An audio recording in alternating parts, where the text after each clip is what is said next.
여러분 안녕하세요. 건국대학교에서 학생들을 가르치고 있는 최백은 교수입니다. 부평구 도서관 중에 하나죠. 여기가요. 북의 도서관에서 초청해 주셔서 여러분을 이렇게 만날 뵐 수 있는 기회를 갖게 되었습니다. 사실은 좀 비대면으로 오프라인에서 여러분들과 얼굴을 마주하고 강연을 할 수 있었으면 더 좋았을 텐데요.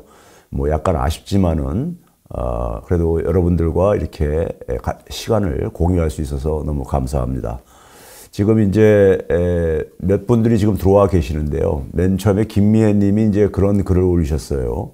국정운영 주체가 바뀌게 되면은 이 불황의 터널을 넘어 헤쳐나가는 방식도 달라지는가? 당연히 달라집니다. 오늘 제가 사실은 얘기하고 싶은 내용과도 깊은 관련이 있습니다. 자, 지금 도서관에서 저한테 준 이제 주제는요, 2023년 대불황 어떻게 대비할 것인가 이런 이제 주제를 줬어요. 그런데 사실 저는 더 이제 근본적인 이제 좀 이제 질문을 던져야 된다고 생각이 듭니다. 그래서 제가 이제 잡은 제목이 우리 삶은 왜 이렇게 힘든가? 힘들죠. 특히 많은 서민들. 제가 볼 때는 우리나라 국민들 중에서 한 5% 정도는 그렇게 여유가 없을 거라고 저는 생각이 듭니다. 자, 시간이 없으니까요. 바로 좀 진행하도록 하겠습니다. 저는 지금 먼저 이제 우리나라 경제의 지금 이제 실상을 좀 이제 데이터를 가지고 간단히 소개하고 나서요. 사실 많은 시간은 여러분들에게 두 가지를 전달하고 싶어요. 우리 삶이 이렇게 계속해서 힘든 이유를 바꾸기 위해서는 두 가지가 해결돼야 됩니다. 크게요. 하나는 이제 뭐냐면은 국민이 자신의 기본적인 권리를 좀 찾아야 됩니다. 찾아야 되는데 자신의 권리인데도 불구하고 모르고 살아가는 부분이 있습니다. 그 권리를 두 가지를 하나 얘기를 할 것이고요. 그 다음에는 지금 우리가 시대가 굉장히 빠르게 변하는 세상 속에 살고 있잖아요. 그래서 거기에 그러니까 우리가 적응하지 못함으로써 지체 현상들이 좀 있습니다. 그 지체 현상과 관련해가지고 제가 좀 말씀을 드릴 거고요. 자, 지금 한국 경제는요, 한마디로 얘기하면 시계 제로입니다. 시계 제로 상태라고 얘기할 수 있겠고요. 그 다음에 제가 이제 밑에 이제 민곤국빈이라는 말을 썼는데요. 민곤국빈이란 말이 되게 이제 왕조시대 말기에 보게 되면요. 우리 역사 속에서 보게 되면은 왕조시대 말기에 대개 이제 등장했었던 하나의 용어입니다. 용어예요. 그러니까 조선 그 왕조 말기 때도 다산 정혜경 선생을 비롯해가지고 이런 표현을 많이 썼었습니다. 민곤국빈. 민곤국빈이 무슨 말이냐면은 백성은 굉장히 어렵고 그다음에 나라는 굉장히 가난해지는 이런 상태예요. 이런 상태를 이제 민곤국빈이라고 하는데 지금 우리나라 대한민국 상황이 지금 딱 여기 이 단어에 저는 부합된다고 생각을 합니다. 먼저 이제 우리가 경제에서 가장 중요한 이제 경제 지표가 성장률 지표이기 때문에 성장률 지표를 보게 되면은요, 윤석열 정부 들어서고 난 이후에, 그러니까 2분기부터 지난해 4분기까지 보게 되면요, 올해 1분기는 아직 안 끝났으니까요, 2분기에 그러니까 0.7%를 성장을 했습니다. 2분기에 0.3을 성장을 했고요. 파란색이 성장률입니다. 그 다음에 4분기에는 이제 마이너스 0.4%를 성장을 했어요. 그 다음에 이제, 이 성장률이 이렇게 이제 그러니까 쭉 이제 하락을 하고 있는데 그 요인을 이제 보게 되면은 커다랗게 이제 내수하고 이제 그러니까 수출로 나눌 수가 있잖아요. 그러니까 이제 주황색 이제 그 막대기가 내수가 해당되겠고 회색 막대기가 수출이 해당되집니다. 그러니까 보게 되면은 2분기에 수출부터가 마이너스로 이제 그러니까는 떨어지게 됩니다. 여러분들 잘들 알고 계신 얘기죠. 우리나라 지금 이제 무역수지 적자가 지금 상당히 심각한 수준인 걸 잘 알고 계실 겁니다. 그러다가 4분기가 되면 내수도 그러니까 마이너스로 떨어지게 됩니다. 그러니까 내수하고 수출이 다 마이너스로 떨어지다 보니까는 성장률이 마이너스로 떨어지는 것은 자연스러운 거였었죠. 자연스러운 거였었고요. 우리나라 국민들을 중심으로 한 총소득도 보게 되면은 지난해 2분기 대비해서 4분기에 연말에는 한 10조 원 가까이가 줄어들었습니다. 소득은 되게 일반적으로 계속 늘게 돼 있습니다. 늘게 돼 있는데 소득이 줄어들었어요. 우리나라 국민 전체의 소득이요.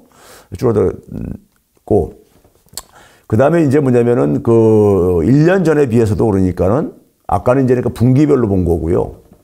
1년 전에 비해서도 그러니까 한 19조 원이 감소했다. 지난해 연말 대비해서요. 예, 가구별로 소득도 보게 되면 계속 줄어들고 있습니다. 줄어들고 있어요. 이게 아마 그러니까는 서민들이 체감을 하고 있는 거라고 보고 있고요. 그 다음에 이제 서민들의 대부분이 그러니까 우리가 노동자로 살고 있잖아요. 임금 노동자로요. 실질 임금이 지난해 5월 달부터 12월 달까지 지금 아직 1월 통계는 아직 안 나왔는데요. 계속해서 마이너스 증가율을 보여주고 있습니다. 그러니까 이제 이런 물가를 고려한 이제 그러니까 임금 증가율입니다. 그러니까 당연히 서민들이 힘들 수밖에 없지요. 그 다음에 이제 이게 취업자 현황판인데요. 취업자 현황판인데 이게 이제 사실은 모든 내용을 사실 여기에 함축하고 있습니다. 함축하고 있는데 위에 이제 그 그래프는, 위에 그림은 뭐냐면요. 파란색 막대 그래프가 우리나라 이제 그러니까는 매달 이제 통계청에서 취업자 일자리 증가를 이제 그러니까는 통계를 집계해서 발표를 합니다. 한 매달 중순경이면은요. 그래서 그 일자리 증가한 것 중에서 60세 이상 연령이 그러니까 60세 혹은 60세가 넘는 분들이 차지하는 비중입니다. 그러니까 현 정부가 출범했던 5월 달만 하더라도 50%가 조금 안 됐었습니다. 50%가 좀 안 됐었어요. 이게 그러니까는 지난 수년간 이런 수치가 유지가 됐었는데, 근데 이게 6월 달, 7월 달부터 해서 최근에 이제 2월 달까지 이제 그러니까 일자리 통계가 지금 집계가 되어 있는 상태인데 2월 달 봐보세요. 132.4%입니다. 그러니까 60세 이상 연령층들이 전체 일자리 증가 중에서 일자리 증가보다도 한 1.3배가 더 많다는 얘기입니다. 그 얘기는 한 60세 미만 일자리가 많이 줄어들었다는 얘기죠. 1.3배니까는요. 이게 한 배라면은 일자리 증가가 다 이제 그러니까 우리가 그 60세 이상으로 채워졌다는 얘기인데 그게 이제 그러니까 우리가 1.3배니까요. 132.4%라는 얘기는 1.3배라는 얘기잖아요. 그렇죠? 그 다음에 이제 주황색 이제 실선은 이렇게 우하향으로 이렇게 내려오고 있잖아요. 이건 뭐냐면 이제 청년층들 일자리 그 변화입니다. 윤석열 정부가 출범했던 5월 달만 하더라도 한 20만 청년층 일자리가 1년 전에 비해서 증가했었습니다. 근데 이것도 쭉 계속해서 미끄럼 타듯이 쭉 떨어져 가고 있죠. 그러다가 지난달에는 마이너스 한 13만 명 정도 줄어들었습니다. 줄어들었어요. 그러니까 이게 아마 그러니까는 우리가 일자리라는 것이 서민들한테는 가장 중요한 부분이죠. 자기들이 그러니까 좋은 일자리를 갖고 있다면은 이렇게 그 경제가 어렵다고 느껴지지도 않을 것이고요. 그럼 이러한 변화를 그러니까 우리가 예를 들어서 이전 정부하고 그러니까 1년 전하고 좀 비교를 해보게 되면요. 그 밑에 그림입니다. 밑에 그림을 보시게 되면 파란색 막대 그래프가 파란색이 그러니까는 2022년 2월 달이고요. 빨간색은 그러니까는 올해 2월 달입니다. 그러니까 취업자 증가가 지난해 2월 달에는 그러니까 한 104만 명이 증가했어요. 1년 전에 비해서요. 근데 올해는 그러니까 그것의 한 3분의 1도 안 되는 31만 명이 증가했다는 얘기인 겁니다. 근데 이제 그 중에서도 이제 60세 이상 비중을 보게 되면은 아까 이제 그러니까는 올해 2월 달은 132.4%라 했잖아요. 근데 지난해는 43.4%뿐이 안 됐었습니다. 그렇죠? 그러니까 굉장히 커다란 차이가 보여주고 있죠. 청년층 취업자도 그러니까는 지난해 2월 달에는 1년 전에는 한 26만 3천 개가 새로운 일자리가 만들어졌는데 올해는 그러니까는 한 약 13만 개가 줄어들었다는 얘기인 겁니다. 물론 여기에는 이제 비정규직 포함 일자리 포함된 겁니다. 일단 포함된 거예요. 그것까지 그러니까 이게 그러니까 일자리의 양을 중심으로 한 통계이기 때문에 질은 그러니까는 또 별개 문제입니다. 그러니까 비정규직 일자리를 하더라도 안 만들어지고 있다는 얘기입니다. 지금 만들어지고 있지가 않다는 얘기인 겁니다. 그 다음에 이제 그러다 보니까 자연히 뭐냐면은 소비 지출, 가계가 소비를 할 여력이 없어지지요. 소비 지출이 줄어들고 있습니다. 소비 지출이 줄어들고 있죠. 3분기 대비 4분기에 지난해 4분기에 보게 되면 다 줄어들었잖아요. 그렇죠? 아까 앞에서도 얘기했듯이 무역 적자가 계속해서 그러니까는 급증하고 있습니다. 무역 적자가요. 그래서 올해 그러니까 우리가 20일까지가 집계가 된 상태인데 윤석열 정부 출범했을 때만 하더라도 15억 달러 마이너스 15억 달러, 그러니까 무역 수지 적자가 15억 달러 정도 됐었는데 지금 올해 3월 20일까지 이게 650억 달러가 넘었습니다. 650억 달러가 넘었어요. 여기에 대부분이 뭐냐면 중국 그리고 반도체 이 부분입니다. 지역적으로는 중국 수출이고 그 다음에 이제 우리가 산업별로는 반도체입니다. 사실 두 개가 사실은 중복되는 부분이 있습니다. 삼성전자라든가 SK하이닉스의 반도체 수출의 거의 절반 정도가 중국을 차지하고 있기 때문에요. 그런 점에서 이제 그러니까는 이 무역 적자가 개선될 조짐을 전혀 안 보이고 있죠. 안 보고 있습니다. 그 다음에 대외적으로 이제 우리나라 소득을 나타내는 달러 기준으로 그러니까 우리나라의 소득입니다. 소득을 보게 되면 제목에도 나와 있듯이 2018년 이전 수준으로 돌아갔습니다. 2018년 이전 수준으로 돌아갔어요. 지금 질문이 가끔 보이는 거 제가 중간에 답변할 수 있으면 가능한 시간이 많이 안 걸리는 거 하겠는데요. 청년들과 60세 이상 취업률이 상반되어 가고 있는 이유가 궁금하다. 했는데 60세 이상들은 되게 우리나라 현실 속에서 보게 되면은 60세 전에 대개들 1차 직장에서는 되게 퇴직을 하잖아요. 그리고 60세 이상 되게다가 재취업을 하게 되려면은 그렇게 좋은 일자리를 그러니까 얻을 가능성은 크지가 않지요. 그러니까 지금 뭐냐면은 60세 이상 같은 경우는 지금 우리나라가 OECD에서 그러니까는 노인 빈곤율이 굉장히 높은 나라잖아요. 그러니까 그 노후에도 그러니까 우리가 굉장히 생계 압박을 받는 인구가 굉장히 많은 상황이잖아요. 그러다 보니까는 적극적으로 그러니까 가능한 한 일자리를 잡으려고 노력을 하고요. 거기에 상당 부분 또 공공 일자리가 또 뒷받침되고 있는 것이고요. 문제는 이제 청년들 일자리가 이제 안 나오는 것은 이것은 이제 그러니까 우리나라 산업 구조하고도 관련돼 있고 우리나라 경제가 지금 전반적으로 지금 그러니까 활력이 떨어진 거하고도 관련이 있는 겁니다.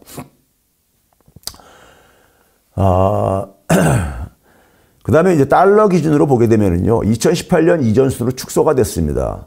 그러니까 2021년도에 우리나라 1인당 국민소득이 달러 기준으로 1조 8,100억 달러였었습니다. 근데 이게 1조 6,600억 달러로 한 1,500억 달러 정도 줄어들었습니다. 이게 그러니까 2017년과 18년 사이 정도 되는 수준입니다. 그러니까 대외적으로도 굉장히 줄어들었죠. 우리나라 국민만을 기준으로 봐도 비슷하게 나오고 있고요. 그래서 1인당 GDP도 그러니까는 또 비슷하게 한 2018년 이전 수준으로 들어갔습니다. 우리가 되게 3만 5천 달러까지 2021년도에 3만 5천 달러까지 그러니까 도달했었는데 이게 3만 2천 달러대로 이제 미끄러져 내려왔습니다. 내려왔고요. 그러면 이제 우리가 최근에 이 상황이 객관적으로 그러니까는 과거하고 좀 비교해 볼 때요. 비교해 볼 때 보게 되면은 비교할 수 있는 때가 언제가 있냐면은 가깝게는 그러니까 우리가 2008년 금융위기 때 그리고 좀 멀리는 그러니까 우리가 1997년 외환위기 때하고 비교해야 되는데 그때하고도 비교해 보더라도 보게 되면은 외환위기 때는 그러니까는 그 1인당 국민 소득이요 한 410억 달러 정도 이제 우리가 아니 1인당 GDP를 보게 되면 한 1,000달러 정도 감소를 했습니다. 997달러니까요. 그런데 금융위기 때는 한 2,750달러가 감소했고 지난해 같은 경우는 2,750달러가 감소했으니까 과거에 비해서 그러니까 금융위기 때하고 비슷한 수준으로 그러니까 지금 감소가 국민소득이 달러 기준으로 감소했다는 것을 볼 수가 있습니다. 지금까지 봤듯이 내수와 수출이 모두가 지금 붕괴되고 있는 상황입니다. 내수와 수출이요. 그러니까 작년이 뭐냐면은 국민들이 이제 그러니까 소비를 할 수 없다 보니까는 작년도 재작년도 여기 빨간 수치가 좀 잘못되어 있는데 2021년 12월 달을 100으로 놨을 때 올해 1월 달에 그러니까 이게 한 94까지 떨어졌습니다. 그러니까 되게 우리가 국민들이 소비하는 소매 판매액은 되게 증가하게 되어 있습니다. 증가하게 되어 있어요. 그렇죠? 그런데 이제 이게 계속해서 지금 이게 후퇴를 하고 있다는 점에서 가고요. 이런 것들을 잘 나타내는 또 하나의 지표가 뭐냐면은 우리나라 산업에서 가장 핵심 산업이 제조업인데 제조업의 재고율입니다. 재고율이요. 재고율이라는 것은 우리가 생산한 것 중에서 그러니까 얼마나 재고가 차지하는 비중인데 이게 올해 1월 달 기준으로 120%요. 120%예요. 그러니까 팔리는 그러니까 그 물량보다도 한 1.2배가 더 이렇게 쌓아놓고 있다는 얘기입니다. 물건이 잘 안 팔린다는 얘기죠. 내수하고 수출이 다 안 좋으니까는 재고가 쌓일 수밖에 없죠. 이게 문제는 근데 뭐냐면은 97년 외환위기 때보다도 더 높은 수치라는 겁니다.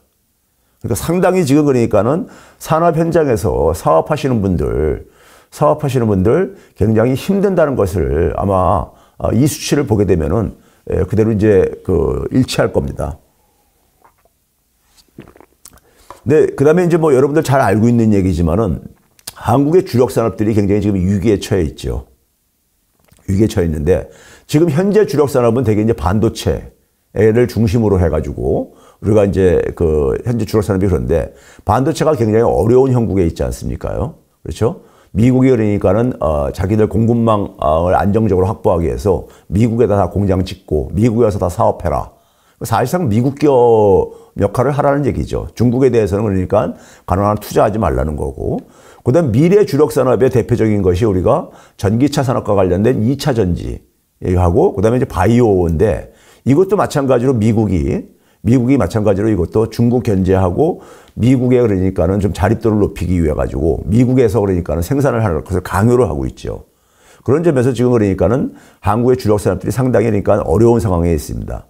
그다음에 국제 금융시장은 요즘 이제 우리가 미국의 은행들이 파산하는 것을 우리가 겪고 있을 텐데요. 나중에 시간 되면 요거 조금 더 자세하게 말씀드리겠지만은 우리나라 지금 이제 그러니까 가계부채가 상당히 심각한 수준입니다. 상당히 심각한 수준이고 이게 또 이제 부동산 시장하고 맞물려 있죠. 근데 이게 이제 그러니까 국제금융시장에 따라서 국제금융시장의 향방에 따라서 이게 그러니까 가속도가 얼마나 빠르게 진행될 것이냐. 붕괴 속도가 얼마나 빠를 것이냐는 것은 국제금융시장이 굉장히 불안정해지게 되면 굉장히 빨라질 수밖에 없는 그러한 모습을 보이고 있습니다. 우리나라 가계부채가 GDP 대비로 해서 지난해 9월 말 기준으로 105%가 넘어섰는데요. 이게 그러니까 주요국들 중에서 가장 높은 비율이죠. 근데 여기에는 근데 우리가 흔히 얘기하는 전세 그러니까 이 세를 주고 그 한 전세 자금은 돌려줘야 되는 거잖아요. 이 전세 부채가 포함이 안 된 겁니다. 그러니까 세입자 같은 경우는 전세 자금을 대출을 받고 그다음에 이제 이 집주인은 그 전세 자금을 그러니까는 받아가지고 자기가 이제 그러니까는 집을 구매한다거나 아니면 자신의 그러니까는 다른 사업에 이제 활용할 수 있고 그럴 텐데 집주인은 돌려줘야 될 의무가 있는 거잖아요. 그래서 이 전세 자금 중에서 세입자가 전세자금 대출 부분을 빼고 난 이후에 가계부채에다 더해서 계산을 해보면 대충 한 150% 가깝습니다. 지금요. GDP 대비요. 그러니까 이게 지금 상당히 지금 그러니까 우리나라 가계부채가 가고 특히 그래서 우리나라 전세제도가 우리나라만 있는 제도인데 전세자금발 그러니까 우리가 이 부동산 시장 압박이 굉장히 심각하게 나타나고 있는 이유가 거기에 있습니다. 전세 가격이 하락하게 되면 그만큼 돈을 돌려줘야 되는 문제가 있고 그러다 보니까요. 그래서 갭 투자 문제도 드러나는 게 바로 그런 얘기입니다. 그 다음에 이제 뭐냐면은 가계부채가 높다는 얘기는 결국은 뭐냐면은 부채를 상환하는 부담이 굉장히 크다는 거잖아요. 크다는 건데 우리나라가 보게 되면은 주요 국가 중에서 가장 높습니다. 소위 말해서 원금과 이자를 상환하는 비율입니다. 소득 대비해 가지고요. 이게 가장 높습니다. 그러니까는 우리 지금 상황이 실물 경제도 안 좋고 지금 이 가계 부채라든가 부동산 이 상황이라든가 금융 상황도 굉장히 안 좋다는 얘기인 겁니다. 그런 점에서 그래서 제가 이제 시계 제로라고 한 겁니다. 시계 제로인 거예요. 9월 통계를 가져오신 이유가 있느냐 그랬는데 연말 통계는 아직 집계가 안 됐기 때문입니다. 국제 비교할 수 있는 통계가 안 나왔기 때문입니다. 이건 우리가 국제결제은행의 자료예요. 자, 그 다음에 우리가 원리금 상환 비율을 보게 되면은요, 이게 이제 2000년, 99년 말부터 최근까지 쭉 적은데 계속 올라가고 있잖아요. 올라가고 있어요. 그러니까 금리가 낮았던 시기에도 계속 올라갔었던 이유는 부채의 원금이 굉장히 그러니까 높아지다 보니까 이게 올라갈 수밖에 없는 거죠. 이 경제라는 것은요, 기본적으로 자연현상이 아닙니다. 사회현상이에요. 사회현상이라는 얘기는 뭘 말하는 거예요? 사람이 한 짓이라는 얘기인 겁니다. 사람이 한 거예요. 그런 점에서 경제 문제는 항상 인재입니다. 그리고 답도 그 사회 안에 있어요. 답도 그 사회 안에 있습니다. 경제는 사회현상 중에 한 부분이거든요. 그렇죠? 그래서 경제 지표로 본 사건의 진행을 보게 되면요. 어떻게 보게 되면 이렇게 지금 빠르게 이렇게 악화된 이유가 있습니다. 첫째는 뭐냐면은, 우리가 아까 앞에서도 봤듯이 거시경제 지표를 보게 되면 수출이 그러니까 마이너스로 이제 떨어지기 시작해요. 수출이요. 5월 달부터 그러니까 수출 증가율이 한 자릿수로 뚝 떨어집니다. 그 전에 그러니까 두 자릿수로 작년 1월 달부터 5월 달에는 수출 증가율이 1년 전에 비해서 약 18%가 증가했었어요. 그런데 이게 5월 달부터 5.3%로 3분의 1 이하로 뚝 떨어지게 됩니다. 그러다가 10월 달부터 이제 마이너스로 이제 들어간 거죠. 이게 이제 그러니까는 우리가 저는 이 부분이 사실은 우리가 뒤에서 이제 말씀드리겠지만은 경제는 정치하고 불가분의 관계를 갖고 있습니다. 불가분의 관계를 갖고 있는데 중국 수출의 타격의 결과입니다. 반도체는 사실 8월 달부터 마이너스를 기록하기 시작합니다. 그러니까 중국 수출 증가율이 떨어지기 시작한 것이 6월 달부터 이제 마이너스로 들어가거든요. 그래서 그런 점에서 이 부분은 그러니까 우리가 사실은 작년에 한미 정상회담에서 한국의 경제를 그러니까 미국의 안보의 하위 개념으로 편입하면서 상당히 탈중국 얘기하고 반러시아 이제 이런 걸 예친 하나의 저는 그 결과와 밀접하게 관련되어 있다고 봅니다. 두 번째는 뭐냐면은 이 작년 5월 말부터요. 5월 26일입니다. 정확하게 하면 5월 26일부터 회사채 시장에 굉장히 문제가 드러나기 시작합니다. 회사채가 발행이 어려워지기 시작해요. 어려워지기 시작하는데 이 문제에 대해서 금융당국이 굉장히 뒷짐을 지고 있었어요. 금융당국이 사실은 금융시장을 좀 점검하기 시작한 것이 7월 초에 PF 대출 사업을 점검하기 시작합니다. 그런데 그 점검하고 나서도 그때 별 문제가 없다고 그랬었어요. 근데 6월 달부터 우리나라 부동산이 주택가격이 본격적으로 떨어지기 시작했었습니다. 굉장히 현실과는 괴리가 있는 진단이었었죠. 그런 상황이 여름을 지나가다가 9월 달에 소위 강원도지사, 김진태 지사발 소위 폭탄이 터지죠. 그러면서 10월 달에는 완전히 신용위기 상태에 빠지게 됩니다. 신용위기 상태에 빠졌는데 9월 27일 날 김진태 지사의 폭탄 그 투하가 있었는데 그러고 나서 정부가 대응이 나온 게 언제 나오냐면 10월 23일이나 돼서 나옵니다. 한 달 정도 그러니까 이 상황을 그러니까는 제대로 파악이 안 되고 있었던 겁니다. 그런 상황 속에서 10월 23일 그 주말에 또 뭐가 터졌었습니까? 기억들 나실지 모르겠는데 흥국생명이라고 보험회사 있죠. 흥국생명이 해외에서 조달한 자금, 외화자금 이거를 그러니까 그 상환을 안 하겠다고 선언하면서 그러면서 그러니까는 신용위기가 들불처럼 번지게 되죠. 들불처럼 번집니다. 이 원인도 있습니다. 뒤에서 좀 보여드리겠지만요. 제가 그래서 작년에 그러니까 이게 이제 KBS에 홍사훈 경제쇼에 나가서 작년 5월 26일하고 그 다음에 9월 29일 날 제가 이제 당시에 이 한미 정상회담의 결과로 한국의 반도체 산업이 굉장히 우려스럽다 하는 얘기를 하면서 해법도 사실 9월 달에 제가 제시도 했었어요. 제시도 해서 그랬었는데, 근데 정부에서 그러한 노력이 제가 볼 때는 부족했다고 생각이 들고요. 그 삼성전자가 그러니까는 당시에도 굉장히 뭐냐면 9월 달에 정부한테 굉장히 SOS를 쳤었어요. SOS를. 삼성전자는 절대로 중국 시장 포기를 못한다. 포기할 수 없는 상황이다. 그래서 이 문제는 기업이 풀 수 없으니까는 좀 정부가 나서달라. 이런 하소연을 삼성전자의 그러니까 반도체 부문의 그러니까 삼성전자 사장이 경계현 씨인데 경계현 씨가 공개적으로 기자들 앞에서 이런 하소연을 합니다. 하는데 정부는 사실 뒷짐지고 있었던 거죠. 그래서 수출이 그러니까 앞에서도 얘기했듯이 중국하고 반도체가 사실 이 사태를 지금 수출 위기를 만들고 누적 무역 적자의 급증을 만들어낸 겁니다. 그 다음에 이제 러시아와 관련해서 이 표는 뭐냐면요. 지난 1년 동안에 러시아의 주요 국가들, 러시아하고 주요 교역을 하는 국가를 36개 국가를 한국무역협회에서 이제 낸 통계 자료입니다. 통계 자료인데 러시아에 대한 수출을 보게 되면 우리나라가 한 23%가 줄어들었어요. 23%가. 물론 러시아 제재 때문에 이제 거기 동참하다 보니까 이런 일이 생긴 거죠. 그런데 문제는 뭐냐면요. 문제는 폴란드는 러시아하고 완전히 적대 관계가 된 나라입니다. 서로 완전히 외교관을 추방하고 외교 관계도 단절을 했죠. 단절을 하고 폴란드가 가장 지금 강경한 입장이잖아요. 유럽 국가들 중에서요. 폴란드도 18%뿐이 안 줄어들었어요. 우리보다 그러니까 적게 줄어들었다 이거예요. 그런 적대 국가이면서 적극적으로 그러니까 러시아를 압박하는 나라인데 일본조차도 우리나라의 그러니까 절반도 안 되는 11%뿐이 안 줄어들었어요. 왜 대한민국만 23%가 이렇게 많이 줄어들어야 되냐 이거죠. 왼쪽을 보시게 되면요. 인도나 그리스나 터키 같은 경우는 소위 중립적인 입장 속에서 실리를 추구했던 나라라고 해서 이렇게 크게 수출이 증가했다고 치더라도 유럽연합이 나토의 회원국가들이 유럽연합 회원국가들이잖아요. 그 유럽연합 국가에 그러니까 중심적인 국가인 이탈리아 같은 경우는 러시아에 대한 수출이 49%나 증가를 했습니다. 줄어들긴커녕은요. 프랑스도 보게 되면은 프랑스도 11%나 증가했어요. 유럽이 그러니까 우크라이나를 뒷받침해주고 있잖아요. 근데 유럽 국가들은 그러니까 수출이 안 줄어들었어요.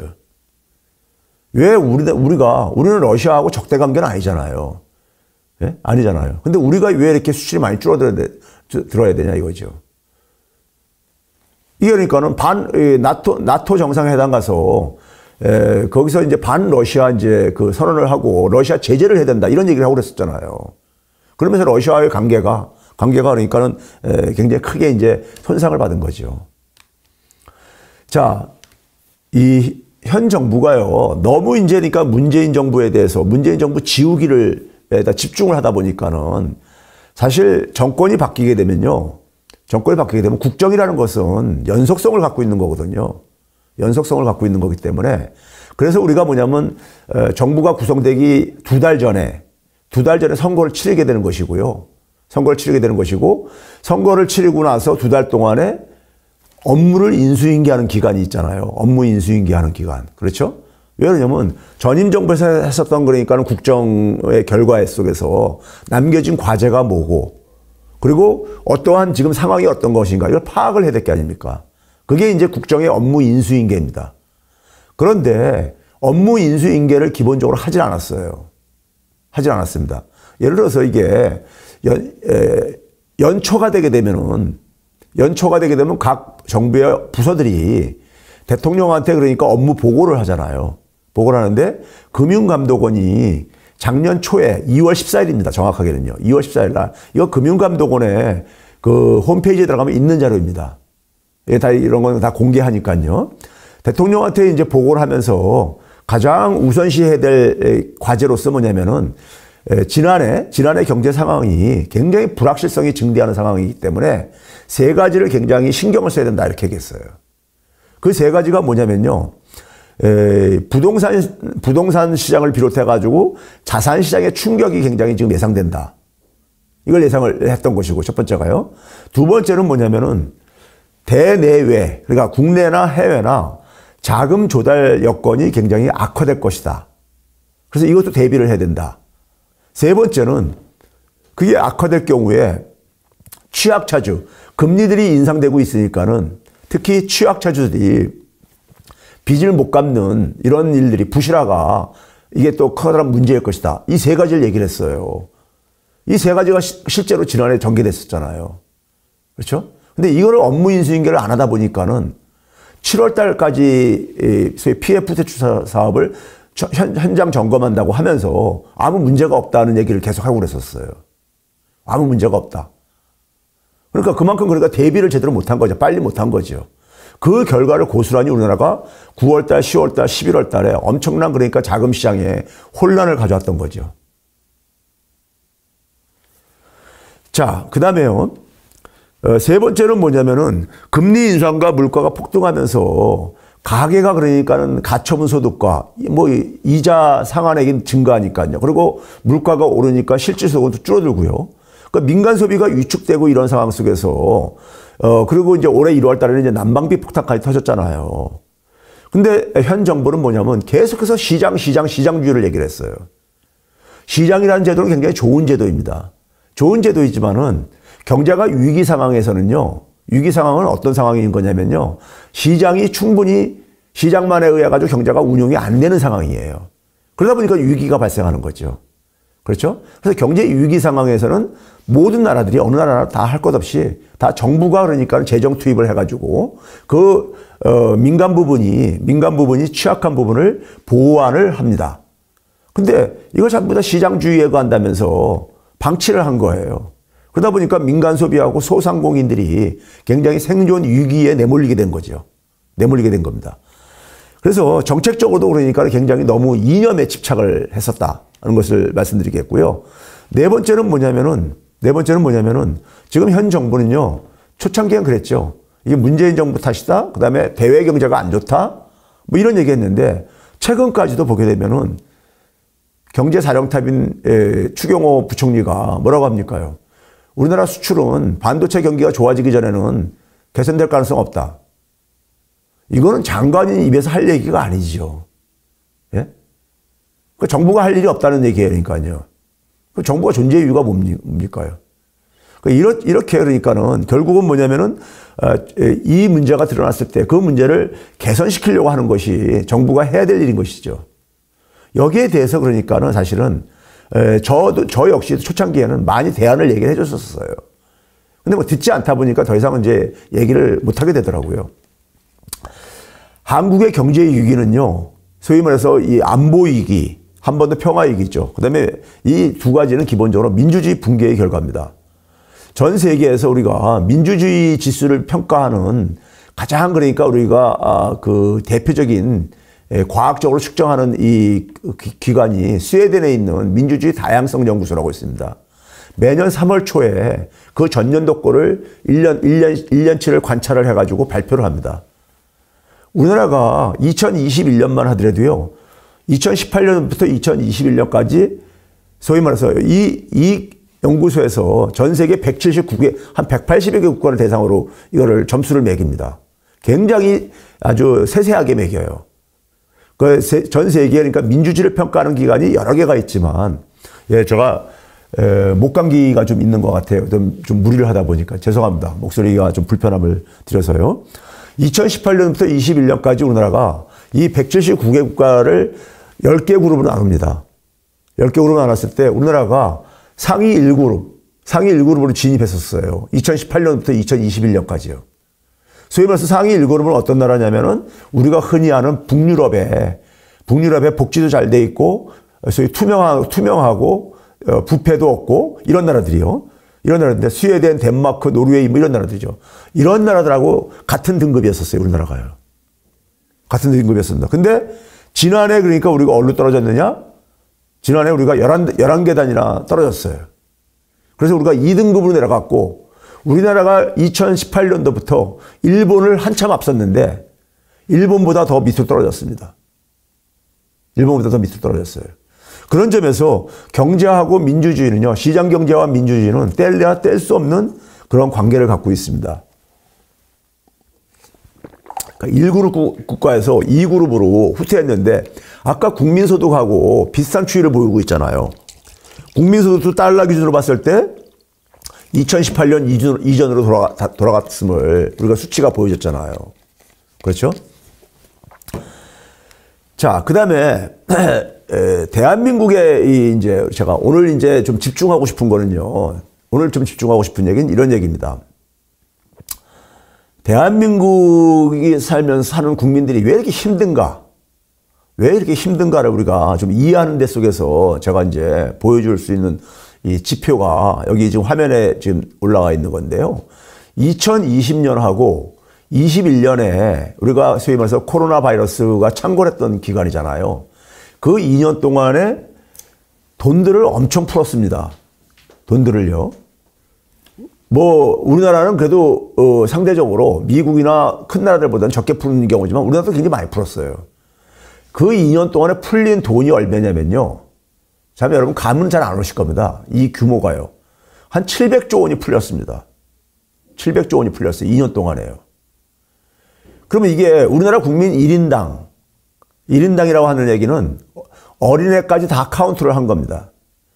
1인당 그러니까 어느 정도가 가냐면 한 1,320만 원 정도 되는 거예요. 규모예요. 그러니까 2020년하고 21년 동안에 그 이전에 비해 가지고 내 주머니에 한 1,300만 원 이상이 그러니까 더 거쳐갔다고는 느낌이 있으면은 평균적인 국민인 거고요. 그렇지 않은 국민들은 이 통화량이 이렇게 증가했음에도 불구하고 돈 공급에 비해서 돈을 그렇게 제대로 활용할 수 없었던 하나의 국민들인 겁니다. 그러니까 한 700조 원 가까운 돈이 풀렸는데 이 중에서 실물 경제로 간 거는 한 20%뿐이 안 됩니다. 그럼 80%에 해당되는 돈이 어디로 갔느냐?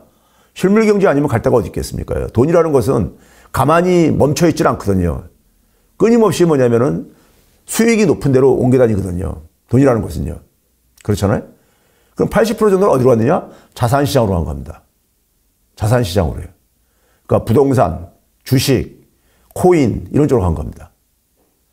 그러니까 돈을 많이 한국은행이 푼다는 얘기는 경제를 뒷받침해 주기 위해서 푸는 건데 그 실물 경제는 한 20%뿐이 안 갔다 이거예요.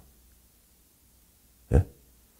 그러다 보니까는 그 2년 동안에 우리나라 국민들의 순소득이요. 순소득은 한 100조 원 정도 증가했는데 자산, 이 부채를 빼고선요.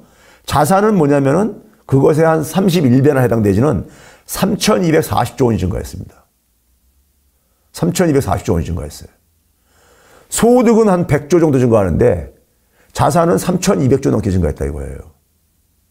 그러면은 누가 땀 흘려서 일하고 싶겠어요? 이런 상황에서요. 이런 경제에서 누가 땀 흘려 일하고 싶겠어요? 그렇죠? 근데 우리나라는 특히 뭐냐면은 자산 중에서도 부동산 자산이 대부분을 차지합니다. 부동산이 한 2,800조 이상이 증가했어요. 부동산 자산이요. 예? 반면에 주식 같은 경우는 한 930조예요. 3분의 1 정도뿐이 안 증가했습니다. 주식은 그래도 기업들의 자금으로 이제 유입되고 그러잖아요. 주식 가치가 올라가게 되면요. 근데 부동산은 굉장히 부정적인 측면이 대부분입니다. 예? 일종의 불로소득이고요. 새로운 가치를 만들어내는 게 아니니까요. 반면에 우리가 선진국 중에서 가장 불평등이 심한 나라가 미국입니다. 근데 미국을 한번 대비를 한번 해보세요. 보시게 되면요. 미국도 이 두 해 동안에 돈이 6조 2천억 달러가 풀렸어요.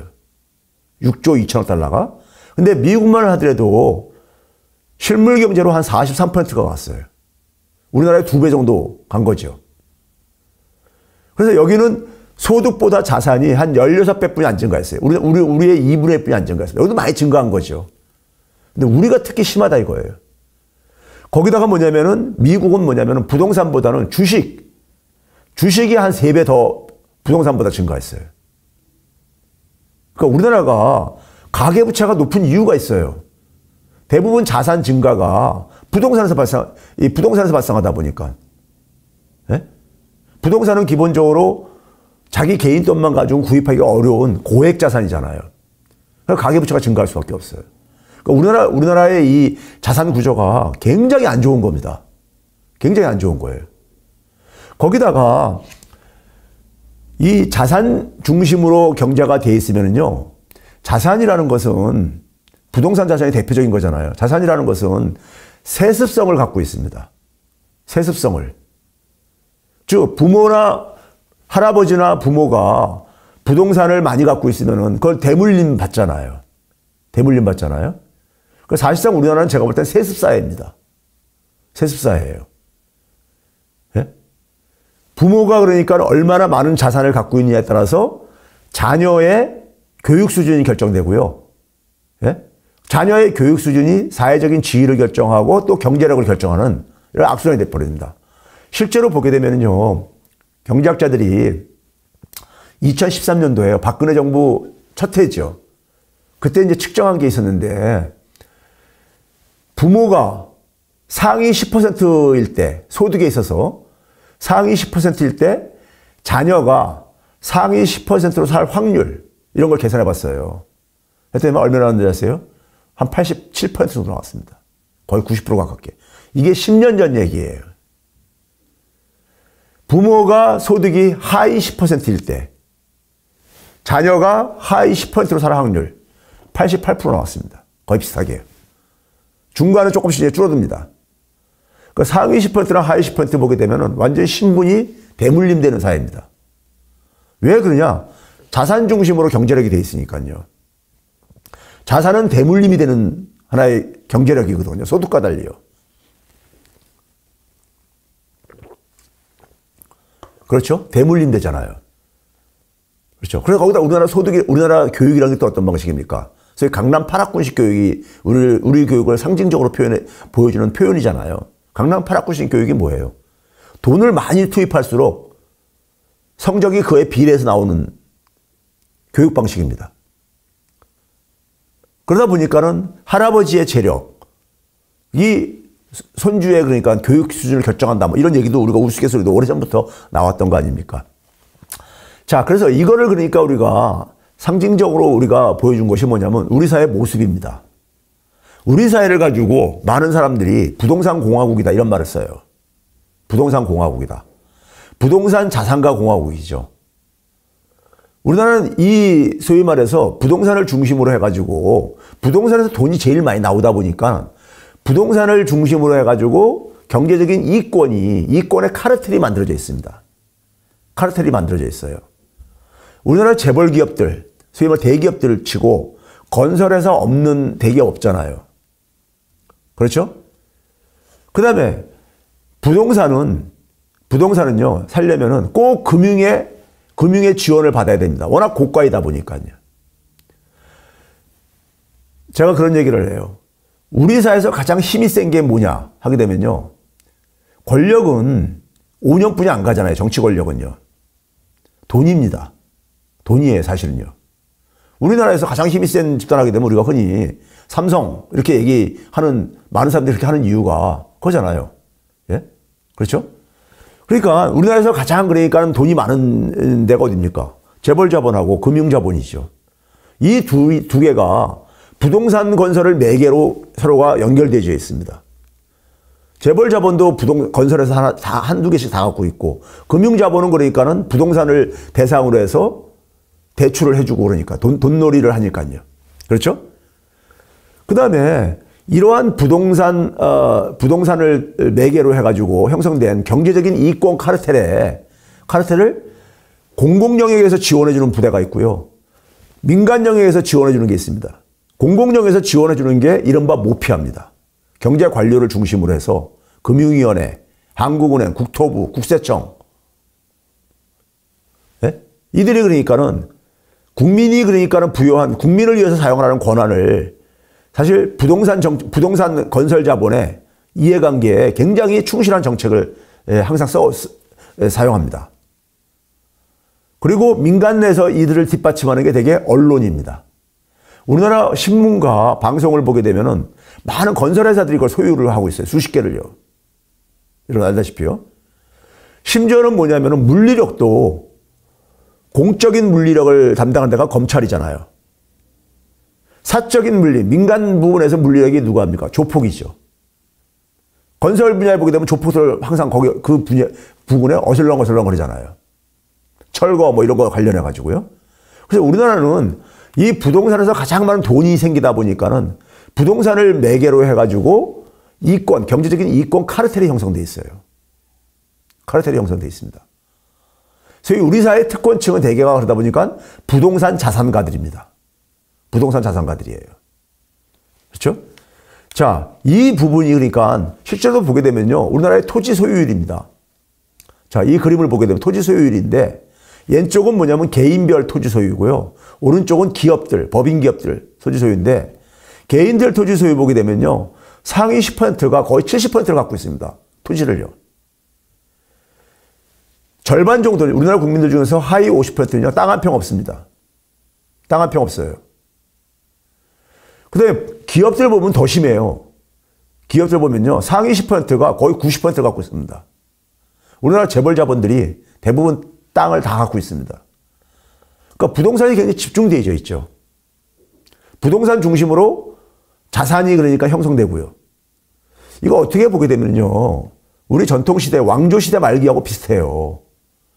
왕조시대 여러분들 중고등학교 다닐 때 국사 시간에 배운 게 뭡니까요? 고려 왕조 말기에 보게 되면은 뭐가 이슈였었습니까? 사전개혁이라고 우리가 많이 들어봤잖아요. 사전개혁이요. 소위 권문세가들, 힘 있는 사람들이 토지를 집적하잖아요. 집적하다 보니까는 많은 양민들이 토지를 잃어버리게 되고, 토지를 잃어버리다 보니까는 그 귀족들 밑에 들어가가지고 예속민으로 전락해서 살잖아요. 일반 평민들이 예속민으로 전락하니까 정부의 세금 수입이 줄어들게 되죠. 중앙정부에. 그래서 아까 제가 앞에서 얘기한 거예요. 민곤국빈이라는 용어가 왕조 말기마다 반복해서 나왔던 이유가 이게 그러니까 우리가 그 동호당 전통사회에는 가장 중요한 자원이 토지잖아요. 토지가 집중되어지면서 극도의 불평등이 생기고 사회가 고인물 사회가 되면서 세습 사회가 되면서 사회가 정치하게 되고 끝내는 역성혁명에 의해서 왕조가 바뀌고 그랬잖아요. 조선시대 말도 마찬가지잖아요. 실화파라든가 이런 사람들이 항상 토지개혁을 얘기하고 그랬잖아요. 그렇죠? 우리가 뭐 여전제, 정전제 이런 거 많이 외우고 그랬었잖아요. 중고등학교 다닐 때 보게 되면요. 그렇죠? 지금하고 이게 근본적으로 뭐가 다르냐 이거죠. 뭐가 다르냐 이거죠. 그렇죠? 자, 이걸 보게 되면은요. 지금 이건 보게 되면 제가 이제 학생들 가르칠 때 그런 얘기합니다. 경제는 돈의 배분 문제다. 돈을 어떻게 배분하냐는 문제다. 이렇게 얘기를 하는데요. 자, 돈이 어떻게 가는가를 보여주는 하나의 통계 지표입니다. 이거 한국은행 통계입니다. 제가 만든 게 아니라요. 지금부터 20년 전만 하더라도요. 우리나라의 시중에 유통되는 돈 중에서 한 62%가 가계로 갔습니다. 가계로 갔어요. 근데 20년이 지난 오늘날에는 뭐냐면은 50%도 안 갑니다. 가계로는요. 절반 밑으로 떨어졌어요. 어디로 갔느냐? 기업이나 금융회사로. 결국은 돈이 많이 가는 데가 돈을 많이 그러니까 축적할 수가 있죠. 예? 이 구조를 그러니까 우리가 정확하게 인식하고 이 부분을 어떻게 우리가 개선을 할 것인가, 개혁을 할 것인가가 돼야 됩니다. 자, 우리 한번 봐보세요. 돈에 접근할 수 없으면은 돈을 버는 거 쉽지 않죠. 돈에 접근할 수 없으면은요. 자, 부동산 가격이 막 오를 때 자기도 부동산 투자를 하고 싶어. 근데 그러려면 돈에 접근할 수 있어야 될 거 아닙니까? 그래서 돈에 접근할 수 없는 젊은 친구들이 그래서 막 코인에 뛰어든 거예요. 예? 코인을 모르는 기성세대들은 저 위험한 걸 왜 하느냐 그랬지만은 그 위험한 거 알아요. 알면서 하는 겁니다. 근데 그것뿐이 선택의 여지가 없다 보니까 땀 흘려서 일해봤자 아르바이트성 일해봤자 별로 그러니까는 이게 미래는 안 보이고 먹고 사는 문제도 해결하기 힘들고 그러다 보니까는 예? 우리나라 전체 국민들이 항상 자산 재테크에 모든 국민이 다 거기에 관심을 갖고 살잖아요. 이 그림이 뭐냐면요. 상위 2%. 우리나라 상위 2%는요. 은행으로부터 대출받은 게 3억 한 7천만 원 된다 이거예요. 근데 하위 30%는 은행에서 대출받은 금액이 2,300만 원뿐이 안 돼요. 그러니까 돈에 접근할 수 있는 기회가 엄청난 차이가 존재하는 겁니다. 차이가 존재해요. 자, 우리나라의 이 소득 차이를 보게 되면요. 2021년도에 0.1%가 한 5%를 차지하고 있습니다. 0.1%의 국민이 5% 소득을 차지하고 있습니다. 네? 그러니까 소득 불평등이 굉장히 심해지고 있죠. 갈수록이요. 심해지고 있어요. 그러니까 0.1% 이내의 평균 소득은 뭐냐면은 한 18억 5천만 원 정도 됩니다. 근데 중간선인 50%만 하더라도 보게 되면요. 얼마가 되냐면요. 2,633만 원뿐이 안 돼요. 21년 기준으로. 이거 국세청 자료입니다. 국세청 자료예요. 2,633만 원이면은 한 달에 얼마 정도 되는 겁니까? 한 달에 200만 원이면 1년에 2,400만 원이라는 얘기잖아요. 그거 조금 더 된다는 얘기인 겁니다. 절반 정도는 그러니까는 200만 원 조금 더 되는 소득으로 그러니까 이 밑으로 살고 있다는 얘기인 겁니다. 이게 대한민국의 현실이에요. 현실입니다. 예? 자, 이걸 알고서는 지금부터 제가 오늘 본론을 좀 얘기할까 합니다. 자, 제가 학생들을 가르칠 때 이런 얘기를 해요. 우리가 사람이나 동물은 기본적으로요, 우리가 동물이 가지고 있는 어떤 욕망 중에서 가장 강한 욕망이 뭐인 것 같냐? 사람이든 동물이든 간에 가장 강한 욕망. 그건 뭐겠습니까? 생존 본능이죠. 생존. 그렇죠? 생존 본능이 굉장히 강하잖아요. 생존 본능은 모든 생명체가 가지고 있는 거잖아요. 우리가 예전에 보게 되면 3대 거짓말 중에 상인이 그러니까 나 밑주고 판다. 이거 하고 또 하나가 뭐냐면 이제 우리가 나이 많이 드신 이제 어른들이 내가 빨리 죽어야지. 이 말도 이제 거짓말이라는 거잖아요. 나이 들수록 오히려 그러니까는 이 생명에 대한 집착이 더 강해진다는 이런 얘기도 하고 그러잖아요. 생존 욕망이죠. 생존 욕망인데 사람은 다른 동물과 차이가 뭡니까요? 그 생존을 하기 위해서 필요로 하는 것들을 자기 스스로 만들어내는 능력을 갖고 있죠. 자기 스스로 만들어내는 능력을 갖고 있어요. 동물은 자연으로부터 이렇게 습득을 하잖아요. 그렇죠? 근데 인간은 자기가 필요로 하는 것을, 자기가 생존에 필요로 하는 것을 자기 스스로 만들어내는 능력을 갖고 있잖아요. 이거를 우리가 경제학에서는 생산이라고 표현하는 겁니다. 생산. 생산이라는 게 새로운 걸 만들어낸다는 얘기입니다. 만들어내는 거예요. 그런데 우리가 생존을 하고 생산활동을 하기 위해서 인간이 선택한 건 뭐냐? 인간이 선택한 건 뭐냐면요. 함께 사는 방식을 선택한 겁니다. 그래서 우리가 인간은 사회적 동물이라고 그러죠. 사회적 동물이라고 합니다. 왜 사회적 동물로서 삶의 방식을 선택했느냐? 혼자 사는 것보다 함께 사는 것이, 함께 살면서 함께 생산하는 것이, 함께 경제활동하는 것이 혼자서 생산활동하고 혼자서 경제활동하는 것보다도 더 유리하다고 판단했기 때문인 겁니다. 그러니까 우리가 사회를 구성하고 사는 거잖아요. 그게 생존에 더 유리하기 때문에 그래서 선택을 한 겁니다. 그렇죠? 다 동의하시죠? 그러면 우리가 함께 살다 보면요. 그 생산된 거는 다 사회적 생산물입니다. 사회적 생산물이에요. 예? 우리가 자기 혼자의 능력으로 생산한 건 아무것도 없습니다. 사실이요. 심지어 우리가 TV에 보게 되면 나는 자연인이다 같은 데 보게 되면은 자연 속에 사시면서 가시는 분들 있죠. 그분들도 보니까는 자기가 사용하는 물건들 중에 보게 되면 시장에 가서 사다가 쓰는 물건들이 일부가 섞여 있더라고요. 그렇죠? 그러니까 완전히 무인도 같은 데 살지 않는 이상에는 사람은 뭐냐면은 함께 생산을 하고 함께 경제활동하는 겁니다. 그래서 우리가 한 사회의 생산은요, 사회적 생산물이라고 해요. 그게 우리가 흔히 얘기하는 GDP입니다. GDP예요. GDP예요. 그러면 이 사회적 생산물을 만들어냈어요. 만들어내고 나면은 그 다음에는 이제 우리가 뭘 해야 되는 겁니까요? 배분을 해야 될 게 아닙니까? 배분을요. 그렇죠? 배분을 해야 될 거 아닙니까? 구성원들에게요. 근데 각 개인들한테 배분하기 전에 뭘 하냐면요. 사회의 몫을 떼어냅니다. 사회의 몫을요. 떼어내죠. 우리 직장 다니시는 분들은 월급 봉투를 받으면은 거기에 세금 같은 거 다 띄고선 내 주머니에 들어오는 거는 그거 다 띄고 난 이후에 세금 이후에 소득만 들어오잖아요. 그렇죠? 그 세금이 그러니까 사회 몫으로 가는 거잖아요. 사회 몫으로. 그렇죠?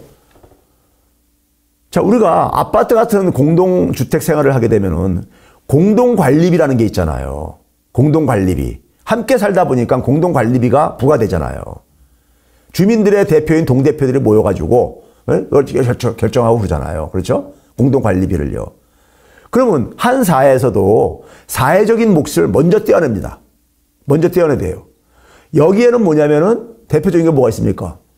이민족의 침략에 대항해서 우리가 안보, 국방도 해야 되는, 국방 비용도 우리가 떼어내야 되는 것이고, 또 내부의 치안을 위해서도 떼어내야 되고, 그 다음에 우리가 현대적으로 오면서는 뭐냐면은, 시장 경제활동에서 낙오된 사람들에 대해서 사회 보장 같은 경우도 여기서 떼어내주고, 그리고 우리 사회가 더 발전하기 위해서 또 새롭게 투자해야 될 부분들, 교육이라든가 이런 등등의 투자해야 될 부분들, 목도도 떼어내고, 그렇게 떼어내잖아요.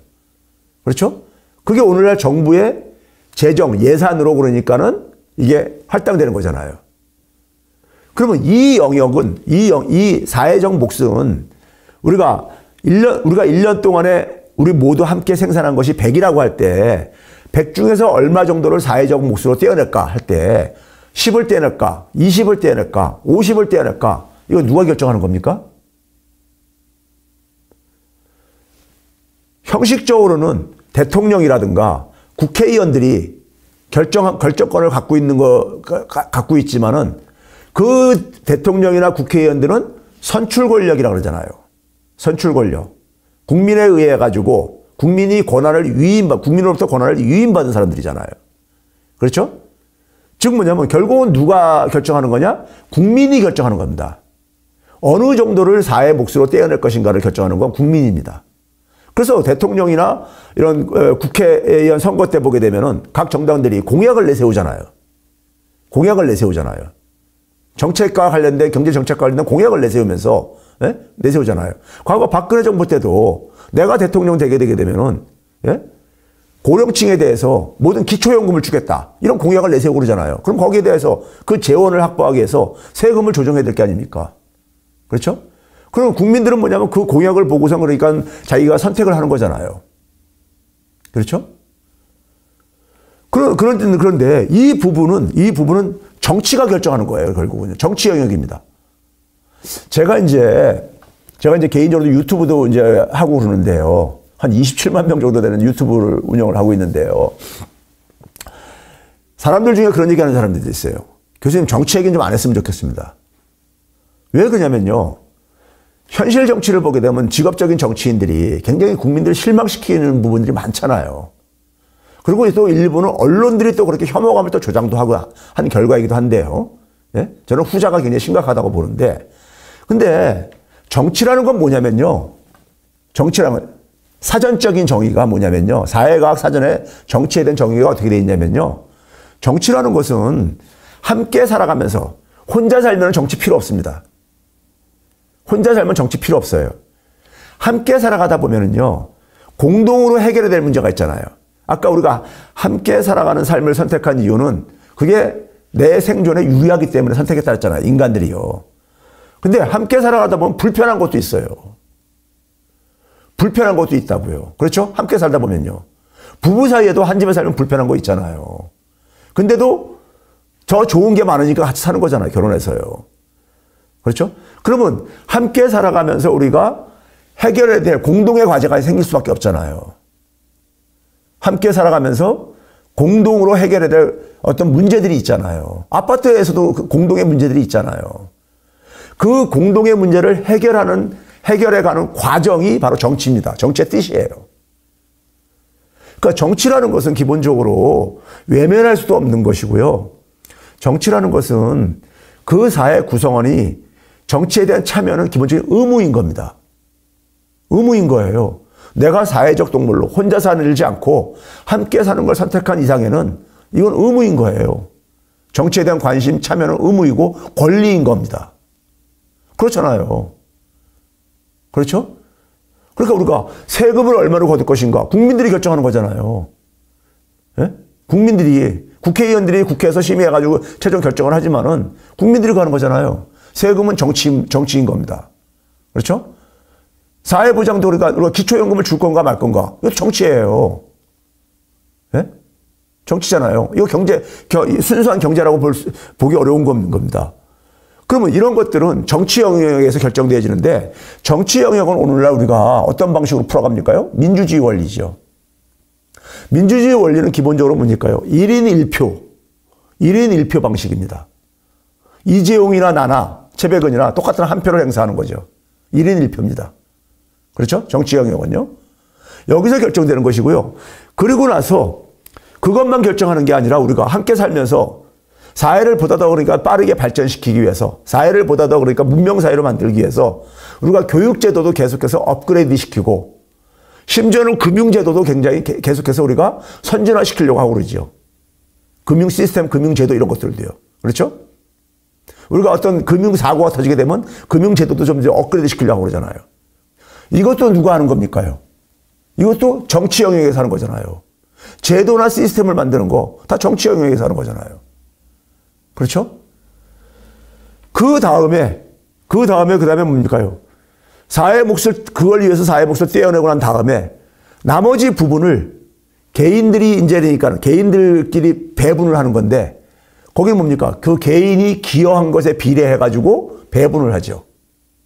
노동을 투입한 사람은 노동 투입한 것에 비례해가지고 배분을 받고 임금으로. 자본을 투입한 사람은 자본을 투입한 것에 대한 자본의 기여도에 따라서 배당이라든가 아니면 자본소득을 이제 받게 되는 거잖아요. 그리고 재능이 있는 사람은 재능으로 이제 기여를 하는 것이고요. 그렇죠? 이게 바로 시장 영역인 겁니다. 시장 영역이죠. 시장 영역이잖아요. 그러니까 우리가 사회적인 동물로 사는 것을 선택하면서 정치와 경제는 뗄래야 뗄 수가 없는 거였었어요.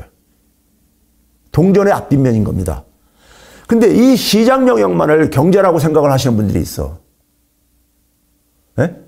시장 영역만이 그러니까는 모든 경제의 모든 거라고 생각하는 분들이 의외로 많습니다. 잘못 알고 있는 겁니다. 잘못 배우신 거야. 그리고 악의적으로 그러니까 그것을 누군가가 그것을 그렇게 호도해 놓은 겁니다.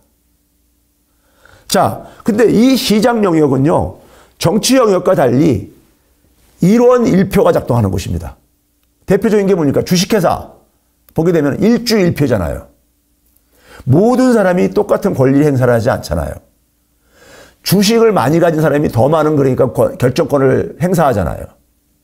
그렇죠? 그래 우리가 1주 1표 원리라 그러죠. 근데 즉 1원 1표 원리가 작동하는 것이 시장입니다. 제가 학생들한테 그런 얘기를 해요. 돈을 벌려면 돈에 대한 먼저 접근할 수 있는 기회가 있어야 되지 않냐. 근데 돈은 어디에 있느냐? 은행에 많지 않냐. 예? 그런데 여러분하고, 학생 여러분하고, 나하고, 은행의 돈을 누가 이용할 수 있고, 누가 더 값싸게 이용할 수 있냐.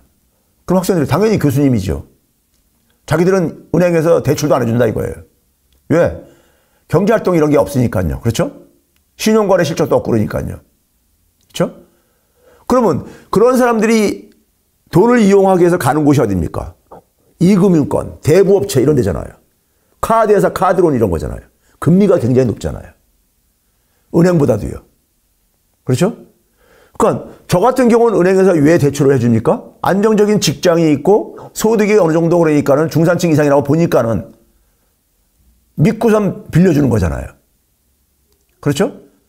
즉 뭐냐면은 경제력이 있는 사람이 돈을 더 그러니까는 이용하기가 쉬운 게 현실이잖아요. 즉 뭐냐면 돈이 있는 사람이 돈을 벌기가 더 쉬운 게 시장입니다. 그래서 경제가 시장에 의해서만 운영되면요. 빈익빈 부익부는 갈수록 심해질 수밖에 없습니다. 왜? 돈 많은 사람이 더 유리하니까요. 돈 벌기가요. 돈 없는 사람은 돈을 축적하기가 힘들어요. 그렇죠? 그러니까 경제가 시장만 가지고 운영되게 되면은 불평등은 갈수록 심해질 수밖에 없습니다. 갈수록 심해질 수밖에 없어요. 그렇죠? 그래서 시장은 기본적으로 기울어지는 운동장이라고 해요. 기울어지는 운동장. 예? 그렇죠? 그러면 이 부분을 인간 사회에서는 함께 살아가야 되기 때문에 이러한 상황을 그냥 방치할 수가 없습니다. 방치도 안 되죠. 그 차이를 바로 뭐냐면 정치가 바로 그 역할을 하는 겁니다. 민주주의와 정치가 바로 그 역할을 하는 거예요. 시장에 기울어진 운동장을 그 기울기를 조금 더 평평하게 만들고 하는 게 바로 그 영역인 겁니다. 그렇죠? 그러다 보니까 정치하고 민주주의는 굉장히 중요한 거예요. 시장 경제가 제대로 정상적으로 발전하기 위해서도. 정치가 실종되고 민주주의가 빈곤하면요. 경제도 지속되지 않습니다. 불평등이 굉장히 심한 사회에서는 경제성장이 그러니까 지속이 안 된다는 것이 경제학계의 일반적인 견해입니다. 예? 일반적인 견해예요. 자, 그러면 우리가 이 원리는 우리가 중학교 때부터 사실 사회 시간 이런 데서 배운 것들이야, 사실은요. 잘 곰곰이 생각해 보면요. 우리가 수능 문제 풀기 위해서 그러니까 공부를 하다 보니까 이런 부분들이 좀 이제 우리가 취약하게 돼 있을 뿐이지 돼 있는 거잖아요. 자, 이거 봐보세요. 이 그림이 뭐냐면요. 저 화면이 안 떴는데요. 경제학의 계보라고 해가지고 경제학의 계보요. 빨간 쪽은 뭐냐면 소위 말해서 좌파 경제학자들입니다. 좌파 경제학자들이요. 마르크스부터 시작을 해가지고 돼 있죠. 근데 오늘날 자본주의에서 시장 경제를 가르치는 경제학이 제 시선에서는 오른쪽이니까 여러분들 시선에서 화면에서는 그러니까 오른쪽이 그러니까요. 파란색으로 이렇게 된 리버럴 이코노믹스라고 돼 있죠. 이게 뭡니까요? 우리말로 자유주의적인 경제학이라는 얘기인 겁니다. 이 자유주의 경제학을 만든 사람들의 계보를 이 선을 따라서 이렇게 올라가 보세요. 중간에 누가 있습니까? J.S. 밀이라고 보이죠. 1847이라고 해가지고 J.S. 밀이라고 보이죠. 존 스튜어트 밀이라는 사람을 들어보신 분들도 꽤 많이 있을 겁니다. 소위 자유주의 사상가로 현대 그러니까 우리가 보수주의에서 정치 사상가로 경제 사상가로 거의 뿌리라고 생각하는 사람이죠. 그렇죠? 존 스튜어트 밀 하면요. 존 스튜어트 밀은 보수적인 정치인들이 굉장히 자신들의 그러니까는 그 세계관에 가치관에 뿌리라고 생각하는 사람이에요. 존 스튜어트 밀이요. 예? 존 스튜어트 밀이요. 근데 이 사람이 굉장히 많은 책을 썼는데 그 중에서도 유명한 책이요. 경제학과 관련된 유명한 책은 여기 보시게 되면은 왼쪽 위에 보시게 되면 Principles of Political Economy라고 되어 있죠. 이게 우리나라 말로 번역하게 되면 정치경제학 원리입니다. 1930년대까지만 하더라도요. 경제학은 정치경제학이라고 불렸습니다. 정치경제학이라고 불렀어요. 그 이유가 제가 앞에서 얘기한 이유인 겁니다. 정치형을 빼놓고 경제를 얘기할 수 없기 때문에. 이 양반이 경제 쪽에 굉장히 유명한 책을 낚였어요. 살아생전에 인쇄를 그러니까 7번이나 할 정도로. 그리고 1세, 2세 그러잖아요. 책이 다 팔리게 되면, 찍은 게 다 팔리면요. 7번이나 인쇄할 정도, 살아생전에만 하더라도. 그런 유명한 책을 했어요. 정치경제학 원리라는 책이 그 책인데, 책이 2권짜리예요. 2권짜리인데, 2권이 뭐냐면은 배분에 대한 문제입니다. 생산한 것을, 그 다음에 배분, 함께 생산을 하고 배분하는 문제니까 두 번째 책에서 다뤄요. 여기서 배분과 관련해서요. 책에 있는 내용입니다. 이거 구글에서 검색하면은 이 책 구할 수 있어요. 구글에서 저도 검색해서 따온 거니까요. 영어로 표현한 걸 그대로 해서 죄송한데 여러분들에게 제가 얘기한 것을 혹시 안 믿는 분이 있을까봐 그대로 보여주기 위해서 원문을 보여주기 위해서 제가 그런 거예요. 여기 빨간색으로 박스 이런 데 보게 되면요. 뭐라고 되어 있습니까요? In the distribution. 생산한 것을 배분하는 데 있어서는 a certain minimum. 이게 뭡니까?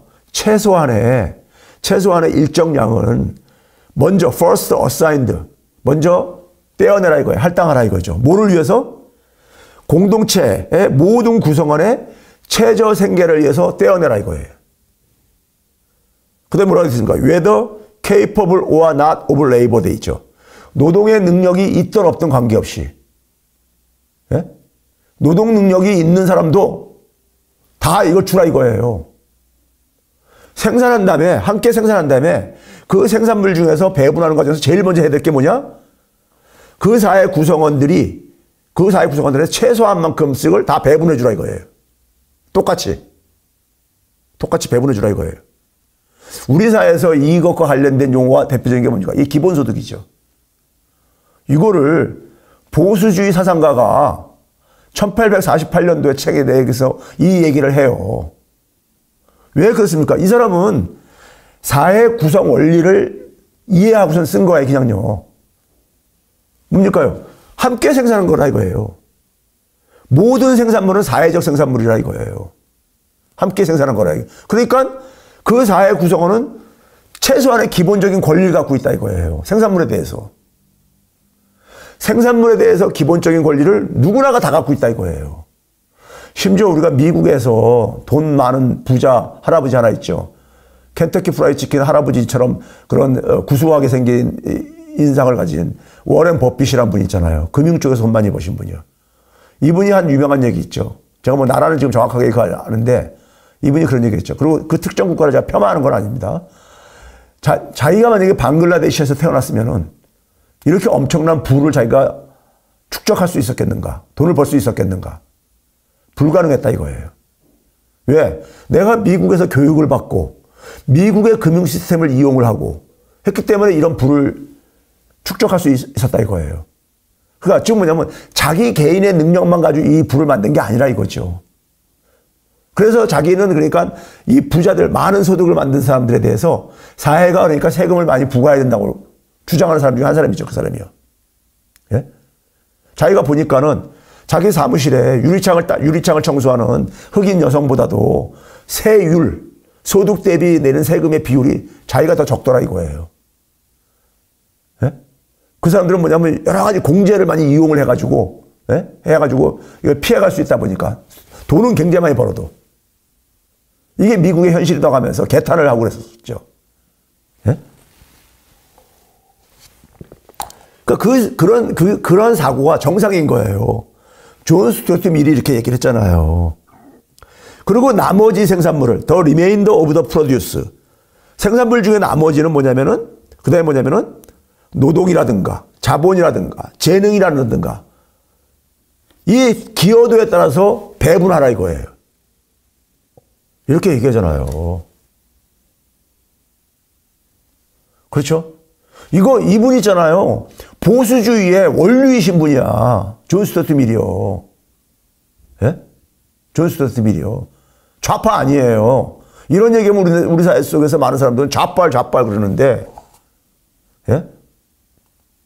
모든 사람이 누릴 기본적인 권리가 있다는 거예요. 왜? 함께 생산했으니까. 함께 생산했으니까요. 자, 그 다음에요. 이거는 국민들이 이거를 누리느냐, 못 누리느냐 하는 것은요, 그 나라의 정치 수준하고 민주주의 수준이 결정하는 겁니다. 이거 누가 결정하는 거라 했었어요, 아까요? 이거 누가 결정하는 거냐고요? 국민들이 결정하는 거예요. 어느 정도 세금을 거둘까? 어느 정도 사회 보장을 할까? 이거 누가 결정하는 겁니까? 국민들이 결정하는 거잖아요. 부자들은 그거를 그러니까 그 권리를 자꾸만 지우려고 하죠. 그 기본적인 권리를요. 예? 감추려고 하죠. 예? 그래서 거기다가 굉장히 많은 궤변을 섞어가지고 그거를 그러니까는, 이 사람들의 눈을 가리는 거예요. 국민들이 그러니까 자기 권리를 찾아먹지 못하고 있는 거예요.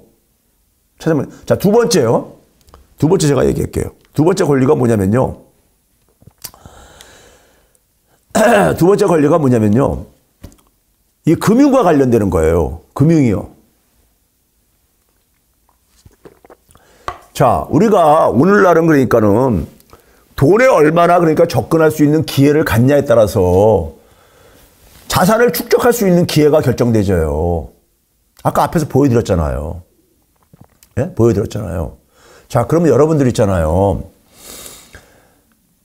제가 이렇게 얘기를 풀어갈게요. 미국의 중앙은행이 연준이라고 해가지고, 미국의 중앙은행이 연준이라고 들어보셨을 거예요. 미국의 중앙은행이 연준이 언제 설립된지 아세요? 1913년 12월 달에 설립됩니다. 1913년 12월 달에 연준이 설립되어져요. 여러분들 세계 중앙은행의 가장 효시라고 우리가 중앙은행의 롤모델이라고 얘기하는 게 영국의 영란은행입니다. 영란은행이 가장 세계에서 가장 오래된 중앙은행은 아니지만은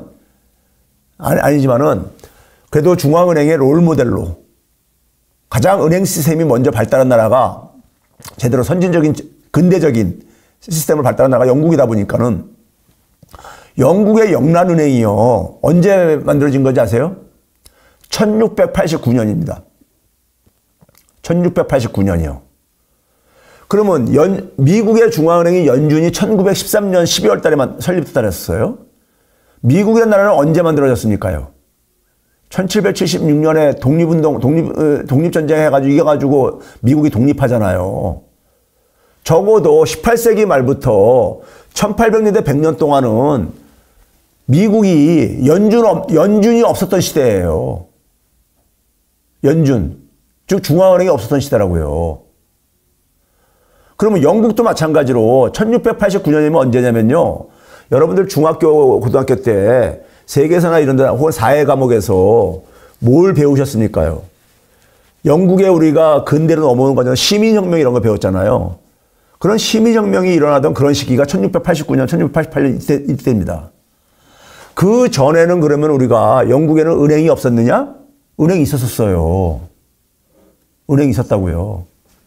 그런데 문제는 제가 이 얘기를 왜 하냐면요.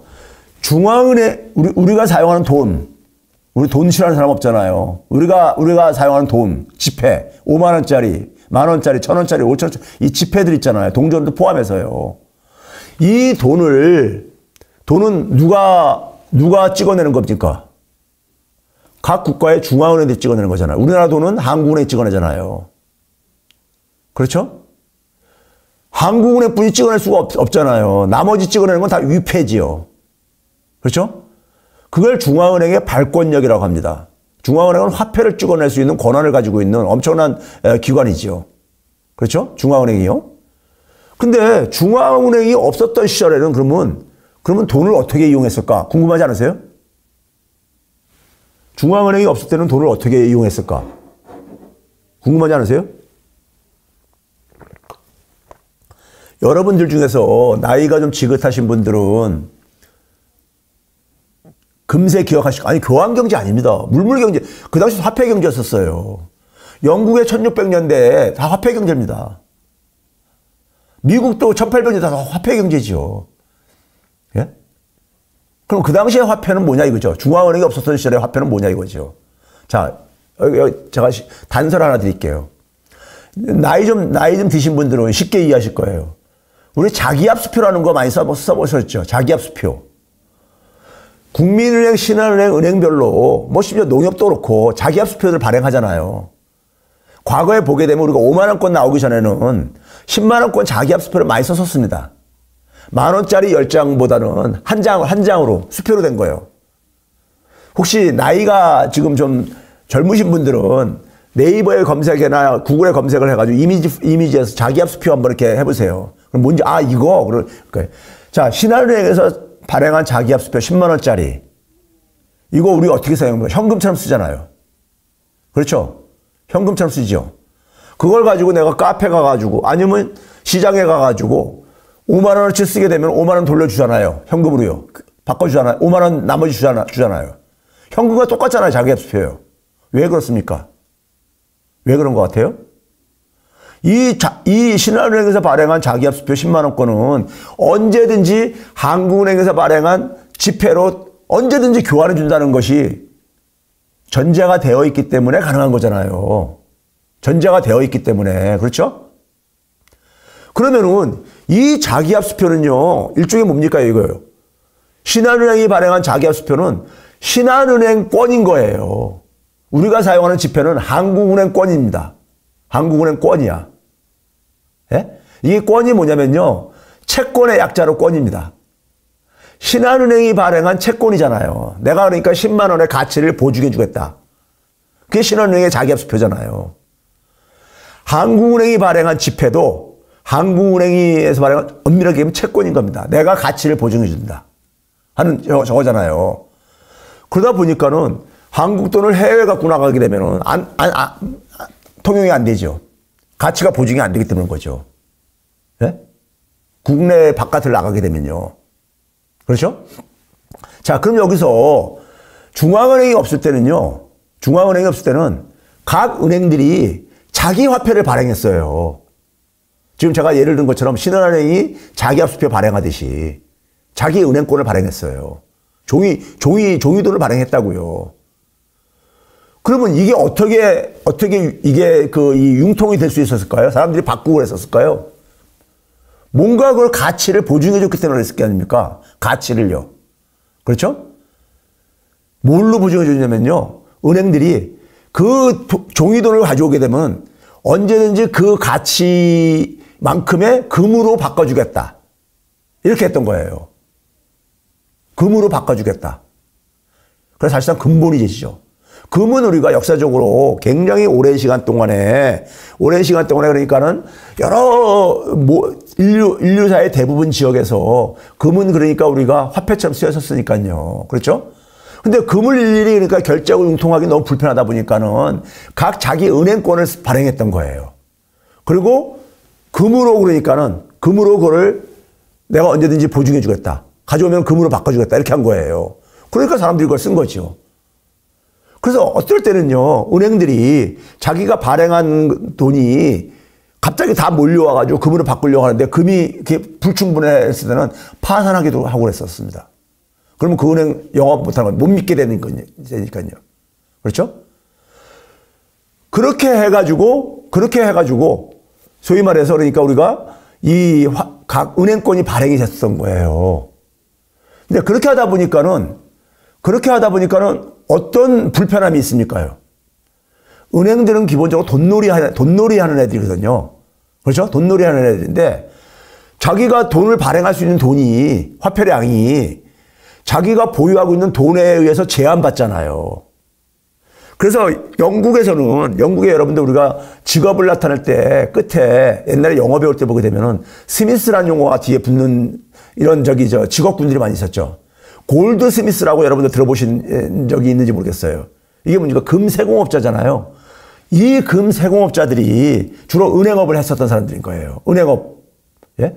즉 광산에서 금을 캐가지고 금을 확보한 사람들이 그거 가지고 돈놀이를 했던 거예요. 예? 그러면 이 금을 근데 우리가 무한정 갖고 있을 수 없잖아요.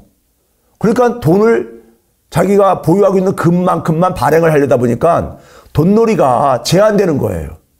돈을 많이 발행해가지고 돈을 많이 그러니까 이 발행을 해야지만이 좀 이자 수입도 생기고 막 돈을 벌 게 아닙니까? 근데 자기가 보유하고 있는 금 범위 내에서만 화폐를 발행해야 되다 보니까 많이 발행 못하는 거죠. 그러면 은행들은 기본적으로 돈벌이 하고 싶잖아요. 돈을 많이 벌고 싶잖아요. 그래서 고안해낸 게 있습니다. 당시에 영국 왕정은요, 어떤 시대였었습니까? 1600년대가. 유럽의 국가들이 서로가 패권 경쟁할 때죠.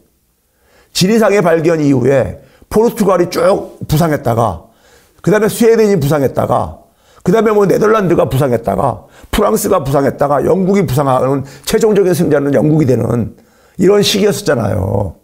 그렇죠? 그 당시에 유럽의 국가들은요, 가장 중요한 문제가 뭐냐면은 군사 비용을 마련하는 거예요. 전쟁 비용. 다른 나라하고 전쟁을 해가지고 이겨야지만이 자기가 식민지를 많이 개척할 수 있거든요. 확보할 수 있거든요. 패권을 장악할 수 있거든요. 근데 전쟁을 하려면은 평상시보다 돈이 많이 들어가잖아요. 전쟁 비용이 많이 들어가잖아요. 그러다 보니까 전쟁 비용이 들어갈 때는 그러니까 되게 어떻게 하냐면 은행들한테 돈을 빌렸었어요. 그래서 이 돈을 제대로 상환을 못 해가지고 파산하는 왕정들도 종종 있었습니다. 그러면 이런 이제 문제를 갖고 있었던 게 왕정들이었어요. 영국 왕정, 프랑스 왕정 이런 왕정들이었어요. 당시 영국의 런던에서 은행업을 하는 친구들이 이 문제를 왕한테 가가지고 당신이 지금 그러니까 예를 들어서 전쟁을 하기 위해서 돈이 필요한데 예를 들면 한 150만 파운드면 지금 수백억, 그때는 그 당시 돈 가치로 보게 되면요. 우리가 당신이 지금 필요로 하는 150만 파운드를 빌려주겠다. 근데 원금은 상환할 필요 없이 원금을 상환할 필요 없는 돈을 빌려주겠다 그래요. 그러니까 왕은 쏠깃할 게 아닙니까? 이자만 갖고 원금을 안 갚아도 된대. 예? 귀가 쏠깃할 게 아니에요. 그렇죠? 그거 못 갚아가지고 파산도 하고 그러는 판에. 그렇죠? 그러니까 왕이 그러면 뭐냐면 니네들이 그러면 원하는 게 뭐냐? 그래요. 원하는 게. 당시에 왕의 재정적인 수입의 원천은 오늘날과 똑같죠. 국민들한테 걷는 세금이죠. 농민한테 도시의 상공업자들한테 걷는 세금들이었었습니다. 세금이었었어요. 근데 이 은행업자들이 뭘 제시하냐면 왕한테 뭘 요구하냐면은 우리 은행에서 발행하는 은행화폐로만 세금을 납부하게 해달라. 영국의 국민들이 국가에 대해서 세금을 낼 때는 이 런던에서 지금 영업을 하고 있는, 은행업을 하고 있는 이 은행의 돈으로만 납부하라. 납부하게 해달라. 이거를 그러니까 요구를 합니다. 그러니까 왕이 볼 때는 내가 뭘로 받든지 간에 똑같은데 원금을 상환할 필요 없는 돈을 빌려주겠대. 그래서 이걸 맞바꿉니다. 처음에는 그 권한을 10년, 20년씩 이렇게 일정 기간 동안에 하다가 나중에 이제 이게 그냥 고착화된 겁니다. 이 은행이, 그러니까 이 정부가 걷어들이는 세금을 납부할 수 있는 화폐를 발행하는 런던의 은행이 이게 훗날 영란은행이 된 거예요. 영국의 중앙은행. 예? 자, 그러면 그 화폐가 바로 뭐냐? 법정화폐인 거죠. 법정화폐인 거야. 그 은행이 발행하는 거니까. 그렇죠? 그 법정화폐는 그렇기 때문에 뭘 가지고 가치가 보증된 겁니까? 왕이 무슨 자기가 갖고 있는 재물로 이 가치를 보증한 게 아니잖아요. 왕도 뭐 황금을 그러니까 무슨 쌓아놓고 사는 게 아니니까. 왕의 재정적인 수입의 원천은 뭡니까? 세금이잖아요. 맞습니다. 국민의 세금입니다. 세금인 거예요. 그러면 오늘날도 마찬가지죠. 오늘날 한국은행이 찍어낸 지폐, 그 지폐의 가치는 누가 보증하는 겁니까? 윤석열 대통령 개인이 보증하는 거 아니잖아요. 저희가 무슨 능력으로 그 많은 돈을 보증을 해, 가치를요. 예? 기재부 장관이 보증하는 것도 아니잖아요. 뭡니까요? 정부의 세금입니다. 세금이라는 경제력이 있잖아요. 예? 경제력이 있잖아요. 그렇죠? 근데 그 세금은 누가 내는 거예요? 국민들이 내는 거잖아요. 그렇죠? 국민 없는 정부가 있을 수 없고, 예? 그렇잖아요? 그러면은, 한 나라가 찍어내는 통화의 가치는요, 결국 국민의 세금에 의해서 가치가 보증되는 것이고요. 결국은 뭐냐면 그런 의미 속에서 한 나라의 화폐, 종이돈이잖아요. 이거 종이잖아요. 특수한 종이잖아요.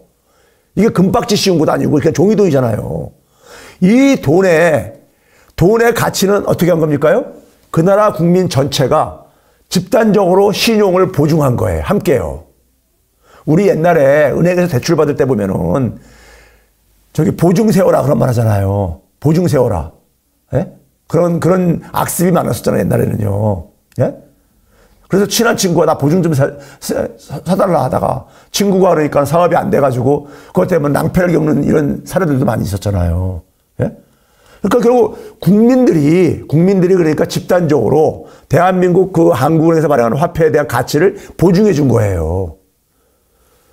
그러면 그 보증을 해주다 보니까는 화폐를 찍어낼 수 있게 된 거예요. 그러면서 은행들은 뭡니까요? 이제 금 없이도 화폐를 얼마든지 이용할 수 있게 된 거죠. 금 없이도요. 그렇죠? 그러니까 은행들은 그러니까 돈놀이의 출구가 뚫린 거예요. 네? 출구가 뚫린 겁니다. 그렇죠? 그런데 그 화폐, 중앙은행이 찍어내는 화폐는 기본적으로 그 생명력은 어디서 나온 거예요? 국민이잖아요. 국민이 내는 세금이잖아요. 그런데 그 은행의 화폐를, 은행들이 그러니까 융통시키는 화폐를 이용 못하는 국민이 어느 정도 되는지 아세요? 신용거래에서 은행을 이용 못하는 국민이 약 20%나 됩니다. 그 국민들은 다 대부분이 뭐냐면 자기가 못나서 이용 못하는 걸로 이렇게 자기 탓으로 돌리잖아요. 그런데 우리가 가치를 보증하는 데서 보증만 쓰고 내 권리는 없으면은 우리 보증 씁니까? 일반 사회 관계에서? 안 쓰잖아요. 그런 불공정한 게 어디 있어요. 나한테 보증만 쓰래. 나한테 돌아오는 혜택은 아무것도 없고. 그러고 누가 보증 씁니까? 안 쓰잖아요. 근데 지금 화폐는요, 법정화폐는 국민들이 보증을 다 쓴 거야, 다. 대한민국 5,200만 국민들이 다 보증을 집단적으로 쓴 거라고요. 예? 그런데 문제는 뭐냐면은 20%는 그러니까는 그 은행의 지폐에 접근할 수 있는 기회가 많이 제약되어져요. 예? 국민들도 기본적으로 그러니까는 금융을 이용할 수 있는 권리가 있는 거예요. 기본적인. 최소한만큼은요. 은행들은 그것 때문에 엄청나게 돈벌이 할 수 있는 출구가 열렸잖아요. 금 없이도. 왜 근데 그 가치를 보증한 국민들은 거기서 배제가 돼야 되냐고요. 이게 공정한 거냐고요. 이게 공정한 거냐고요. 우리가 은행법이라는 게 있죠. 은행법이 있는데 은행법 1조, 모든 법의 1조는요, 목적이 들어가 있습니다. 목적은 그게 기업이 됐던 어떤 조직이 됐든 간에 조직의 존재 이유예요. 존재 이유입니다. 은행법 1조 1항이 목적인데 그 목적이 뭐라고 되어 있냐면요. 은행의 존재 이유는 돈을 버는 거, 돈을 많이 벌어라. 이런 거는 전혀 한 글자도 없어요. 뭐라고 되어 있냐면요. 돈을 그러니까는 그 사회 골고루 모든 곳에 잘 이게 순환되도록 하라. 이거예요. 모든 국민들이 그 돈을 이용할 수 있게 하라고 돼 있어요. 그걸 우리가 흔히 말해서 금융중개기능, 은행중개기능이라고 합니다. 예? 돈이 필요 없는 사람은 없잖아요. 필요한 사람한테 돈이 잘 돌게 해주라 이거예요. 그게 은행의 존재 이유예요. 그게 소위 요즘 이제 그러니까는 윤석열 정부 일부 금융감독원장이 얘기하는 은행의 공공성입니다. 공공성인 거예요.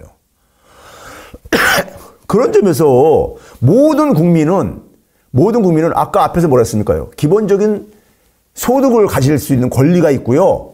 기본적인 그러니까는 돈을 그러니까는 접근할 수 있는 권리가 있는 거예요. 이거를 못 찾고 있는 것은 그 나라 정치가 제대로 작동 안 되고 있기 때문인 거고, 그 나라 민주주의가 굉장히 취약하기 때문에 그런 거예요. 네? 취약하기 때문에 그런 거야. 국민들이 자기 권리를 지금 그러니까 모르고 살고 있는 거죠. 많은 국민들이요. 자기가 무능한 건 탓으로 돌려. 그렇잖아요. 그게 아니에요. 그게 소위 말하는 기본 금융 개념인 거예요. 기본 금융 개념인 거야.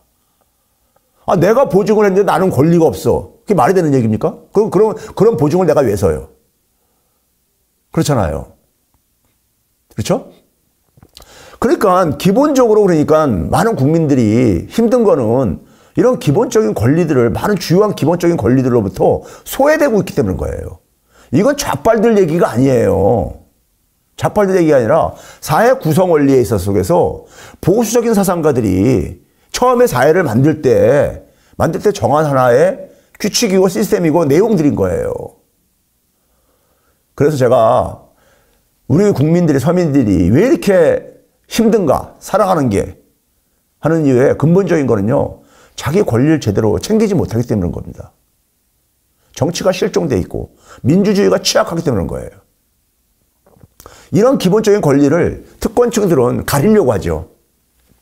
국민들이 모르게 하려고 그러죠. 예? 모르게 하려고 그래요. 왜? 자기들이 다 갖고 싶으니까. 재정을 가지고도 얼마나 저기 없는 사람한테 지원하는 거에 대해서는 인색합니까? 예? 대기업이나 재벌들한테 지원하는 것에 대해서는 그냥 그러니까 뭐 펑펑 가면서 낙수효과 타령하면서 가면서요. 예? 그 돈들, 예? 기본적으로 사회가 함께 만들어낸 거라고요. 사회적 생산물이라고 경제학 책에 돼 있어요. 그게 GDP 개념이고요. 예? 자, 그런 거와 더불어서 마지막으로 시간이 많이 지났어요. 많이 지나가지고 마지막으로 제가 얘기하고 싶은 것은 이 교육 문제입니다. 교육 문제. 지금 교육이요. 지금 우리 아이들, 저는 이제 대안학교도 제가 만들어서 교장 선생도 해보고 이제 한 20년 전에 했기 때문에 그 이유가 뭐냐면요. 어느 날 그런 생각이 들더라고요. 우리 아이들이 그러니까는 성인이 돼가지고 살아갈 사회활동을 시작하는 시기가 됐을 때는 사회가 엄청 변해 있을 것 같은데 지금 아이들한테 가르치는 교육은 그 사회에 적응할 수 있는 능력과는 전혀 관계가 없는 교육을 시키고 앉아있는 거예요. 네? 그래서 제가 그 당시 무슨 식으로까지 극단적으로 표현했냐면요. 기성세대가 의도하진 않았지만은 의도하지 않은 범죄를 저지르고 있는지도 모른다. 우리 아이들이 사회 부적응자로 우리가 키우고 있으니까요. 시대 부적응자로. 예? 자, 지금 우리가 이 교육이라는 것은요. 교육을 담당하는 학교라는 것은 제도입니다. 제도. 그렇죠? 우리가 조선시대 때는 오늘과 같은 학교 없었잖아요. 이게 근대 산업사회의 제도입니다. 학교라는 것은요. 초등학교부터 대학교 이런 이 교육기관은요. 그럼 이게 언제 나온 거냐면요. 산업화가 되면서 근대화로 넘어오면서 이게 만들어진 거예요. 그래서 르네상스 시기에 대학들이 많이 만들어지고 그러죠. 유럽에서는요. 그렇죠? 근데 그 당시는 어떤 시기입니까? 많은 사람들이 농업에서 산업으로 그러니까 우리가 과거 그 이전은 산업화 이전은 뭡니까? 농업사회였잖아요. 농업사회라는 건 뭐예요? 농촌에서 대부분의 삶이 그러니까 영위가 되는 이런 시기잖아요. 사람들이 땅과 관련해가지고 농산물을 생산을 해가지고 생존을 유지하고 그렇잖아요. 농촌에 살면서 산업화라는 건 뭐예요? 농촌이 아니라 도시로 그러니까 우리가 사람들과 돈이 글로 다 이동을 한 거잖아요. 왜? 도시의 산업이 더 많은 부가가치를 만들어내니까요. 그렇죠? 그러면 지금은 우리가 어디로 가고 있는 겁니까요? 그래가지고 그게 쫙 팽창해 간 거예요. 도시라는 공간이 과거에는 농업시대 때는 굉장히 그러니까 일부 그러니까 아주 소수의 상인들만이 거주하는 곳이었었어요. 근데 도시가 팽창을 하고 대도시가 만들어지고 그 다음에 그게 더 확장돼가지고 전 세계가 하나의 지구촌으로 연결되고 이렇게까지 됐잖아요. 그 다음 단계 우리가 어디로 가고 있습니까요? 디지털 세상으로 가고 있잖아요. 디지털. 지금까지는 뭐냐면 우리가 오프라인에서 그러니까 삶을 되게 영위해 왔잖아요. 근데 우리 아이들은요. 제가 대학 다닐 때만 하더라도 인터넷이 앞으로 나올 것이다. 이런 걸 가르쳐주는 교수님, 선생님을 내가 본 적이 없었어요. 미국에 공부하러 가서 처음으로 PC를 제가 접했으니까요. 예? 근데 요즘 애들은 인터넷이 없는 세상을 상상을 못 해요. 그렇죠? 모바일 없는 것도 상상을 못 하잖아요. 예? 그렇죠? 그러면 이런 상황 속에서 지금 그러니까는 문명이 지금 이동하고 있는 거예요. 오프라인에서 디지털 산업사회 교육인 거예요. 이 미스매치 문제. 2013년인가요? 2013년인가 14년에 미국 MIT라든가 몇 개 대학에서 실험을 한 게 있어요. 무슨 실험을 했냐면은 인공지능한테 사람이 그러니까 유치원 때부터 대학교 때까지 습득하는 지식을 습득시켜봤더니만 얼마 걸린지 아세요? 1분도 안 걸렸어요. 1분도 안 걸렸어요. 예? 제가 잘못되었다는 게 아니라요. 디지털 시대에 필요로 하는 인재하고 소위 말해서 그러니까 우리가 산업사회에 필요한 인재는 다른 인재라는 얘기인 겁니다. 농업사회 인재하고 산업사회 인재가 다르듯이요. 예? 즉 우리가 과거 농업사회 때는 서당에서 맹자할 공자를 하면 됐었잖아요. 근데 그거 가지고 산업화를 우리가 만들 수 없었잖아요. 그런 것처럼 디지털 생태계에서 우리가 예를 들어서 강 생태계에서 사는 생명체하고 육지 생태계, 사막 생태계에서 사는 생명체는 다르잖아요. 강 생태계에 살려면은 강 생태계의 환경에 그러니까 적응할 수 있게 생명체가 진화를 해야 되잖아요. 똑같은 겁니다. 우리는 지금 뭐냐면은 산업화 시대 속에서만 살아오다 보니까 그게 그거 아니냐 이렇게 생각할 수 있어요. 아닙니다. 전혀 달라요. 여러분 예를 들어서 애플이 가장 선두기업 중에 하나인데 애플의 기업 가치가 작년 1월 초에 3조 달러를 돌파한 적이 있었습니다. 지금은 한 2조 달러가 붕괴됐다가 2조 5천억 달러까지 회복을 했는데 3조 달러에 도달한 적이 있었어요. 이게 3조 달러가 어느 정도 규모냐면요. 미국이 한 26조 달러, 중국이 한 18조, 19조 달러 정도 되고 3위가 일본이고요. 한 5조 달러 정도 되고 4위가 독일이 그러니까 그 비슷하게 쫓아오고 있고요. 4.8조 정도 되고 그 다음에 5위가 영국인데요. 영국만 하더라도 3조 달러가 안 됩니다. 그러니까 애플이 전 세계 200개가 넘는 국가 중에서 대부분의 국가 위에서 4개 국가를 빼놓고 나서 나머지 애플이 기업 가치가 경제 규모가 국가대보다 더 큰 거예요. 근데 과거 산업사회 때는요. 과거 산업사회 때 한번 봐보세요. 여러분들이요. 지금도 제조업체들 이런 아주 그냥 글로벌 제조업체들 봐보세요. 기업 가치가 5천억 달러가 넘는 기업이 없습니다. 5천억 달러가 넘는 기업이 없어요. 산업화 시대 때는 5천억 달러 넘는 기업이 없어요. 예? 1조 달러가 넘는 기업이 언제부터 나왔느냐? 디지털 생태계가 펼쳐지면서, 소위 이걸 가지고 우리가 플랫폼 사업 모델이라고 하죠. 예? 이러면서 1조 달러가 돌파하게 되는 거예요. 왜 그런지 아세요? 산업화 때는 기업들이 오프라인 중심으로 하잖아요. 그러니까 되게 뭡니까? 그 나라 안에서 대부분의 경제활동이, 그 기업이 있는 공간에서 대부분이 경제활동이 이루어지잖아요. 근데 플랫폼 기업들은 전 세계를 대상으로 하잖아요. 그러니까 매출액이 클 수밖에 없고 기업 가치가 그렇게 급등할 수밖에 없었던 거예요. 지금 챗 GPT에 대해서 많은 사람들이 가잖아요. 2010년 이후에 태어난 세대를 알파 세대라고 해요. 알파 세대가 바로 뭐냐면 인공지능 세대라는 얘기예요. 2010년부터 인공지능이 그러니까는 하나의 상용화가 가능해지기 시작했거든요. 그러니까 지금 우리 교육에서 하는 대부분의 교육의 내용들은요, 인공지능한테 더 이상 그러니까는 경쟁력이 없습니다. 예? 지금은요, 인공지능이 못하는 교육을 해야 되는 거예요. 못하는 일을 해야 되잖아요, 사람들이요. 인공지능을 활용을 해가지고 자기의 능력, 생산성을 높이는 이런 인재가 돼야 되는 거잖아요. 근데 우리 교육은 지금 뭐냐면 여전히 대부분이 뭐냐면 지식, 암기, 습득 이런 거잖아요. 네이버 치고 구글 치면 다 나오는 거. 제가 그래서 그런 얘기를 해요. 제가 대학 교수지만은 대학 교육이 유튜브, 구글보다 못하다. 뒤처진 지 오래됐다. 이런 얘기를 해요. 교육이 어떻게 달라져야 되는가. 제가 오늘 시간이 없어가지고 그런데 최백은 TV에 보게 되면 그 교육에 대한 게 있습니다. 여러 개가 있어요. 한번 봐보세요. 이거 자녀들한테 굉장히 중요한 문제입니다. 굉장히 중요한 얘기예요. 우리 자녀애들이 시대 부적응자로 지금 만들고 있어요. 우리 교육이요, 지금요. 시대 부적응자로. 예? 제가 그런 얘기를 합니다. 학생들한테 농담반 진담반이라 내가 니네들 구글 같은 데 취업하는 거 도와줄 수 있다. 왜 그러냐면요. 거기서 그 회사가 어떤 인재를 원하는지 제가 알거든요. 미국 기업들은 자기소개서가 굉장히 중요합니다. 예? 그걸 내가 걔네들이 원하는 방식으로 쓸 수가 있거든요. 근데 니네들 들어가도 얼마 못 버틴다. 대한민국에서 교육받은 애들은 구글이나 애플 가서 별로 오래 못 버틴다 그래요. 못 버틴다 그래요. 예, 우리나라 교육은